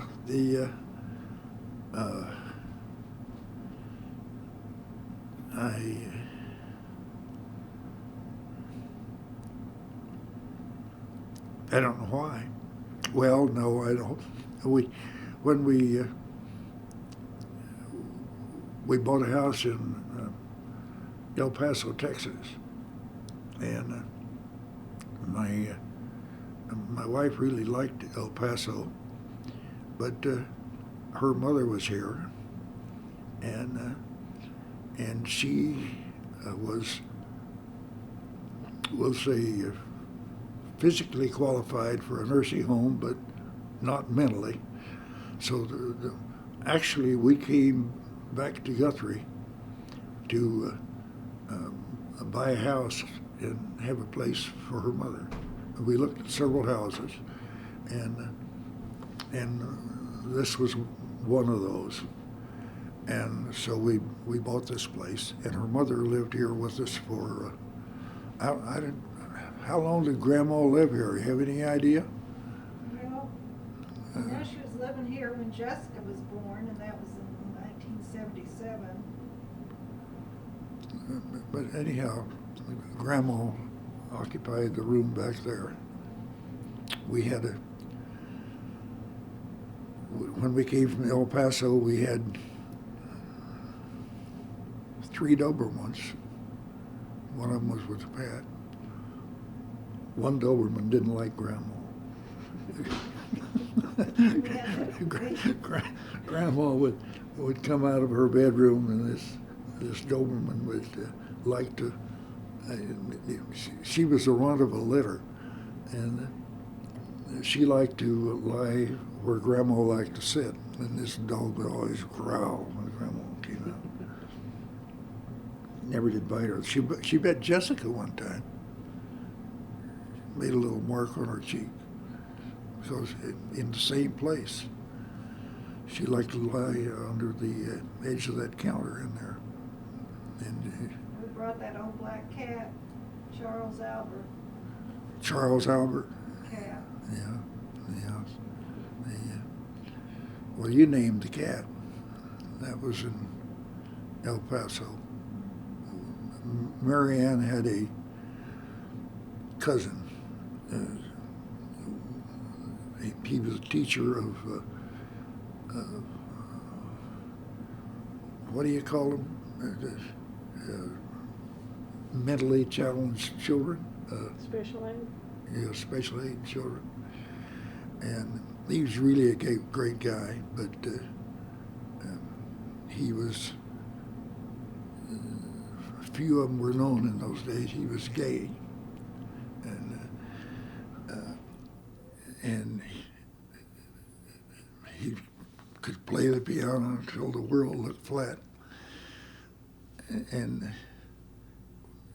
I don't know where the cat came from, but a cat showed up, and Pat named it Charles Albert. And Charles Albert came up here along with the Dobermans and lived here for till the ripe old age. Yeah, I think that's the last indoor cat we had. Marianne said that she either thought she did or she did in fact become allergic to cats. And so since then we've had nothing but dogs. Oh yeah, and Marianne was the world's greatest rescuer of dogs. Any stray dog anywhere, anyone that looked like it was stray, she was willing to adopt.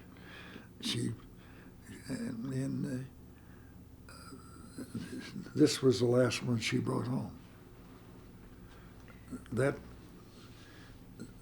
poor thing had been, I think, adopted by 2 different families, and they couldn't stand her. And they had taken her back to a vet's somewhere, and Marianne happened to be there, and she brought her home. Here's one of our Motley Crews, Oh my goodness. and that's not even. So what happened to the canary? Well, my mother kept canaries. I don't know. She had more than one canary. Oh yeah, that's typical of.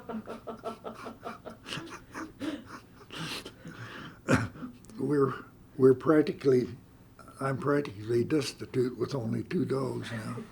Well, I can see what the farm could be used for. Open up a. Free to live. As long as you're showing pictures, bring Jessica's in with her red hair. Is there anything else you want to get on tape before we sign off? I don't know what it would be, unless you've got a question to ask. No, we've covered quite a bit, and we appreciate your time. It's been, Yeah, we it's have. been interesting. The So thank you.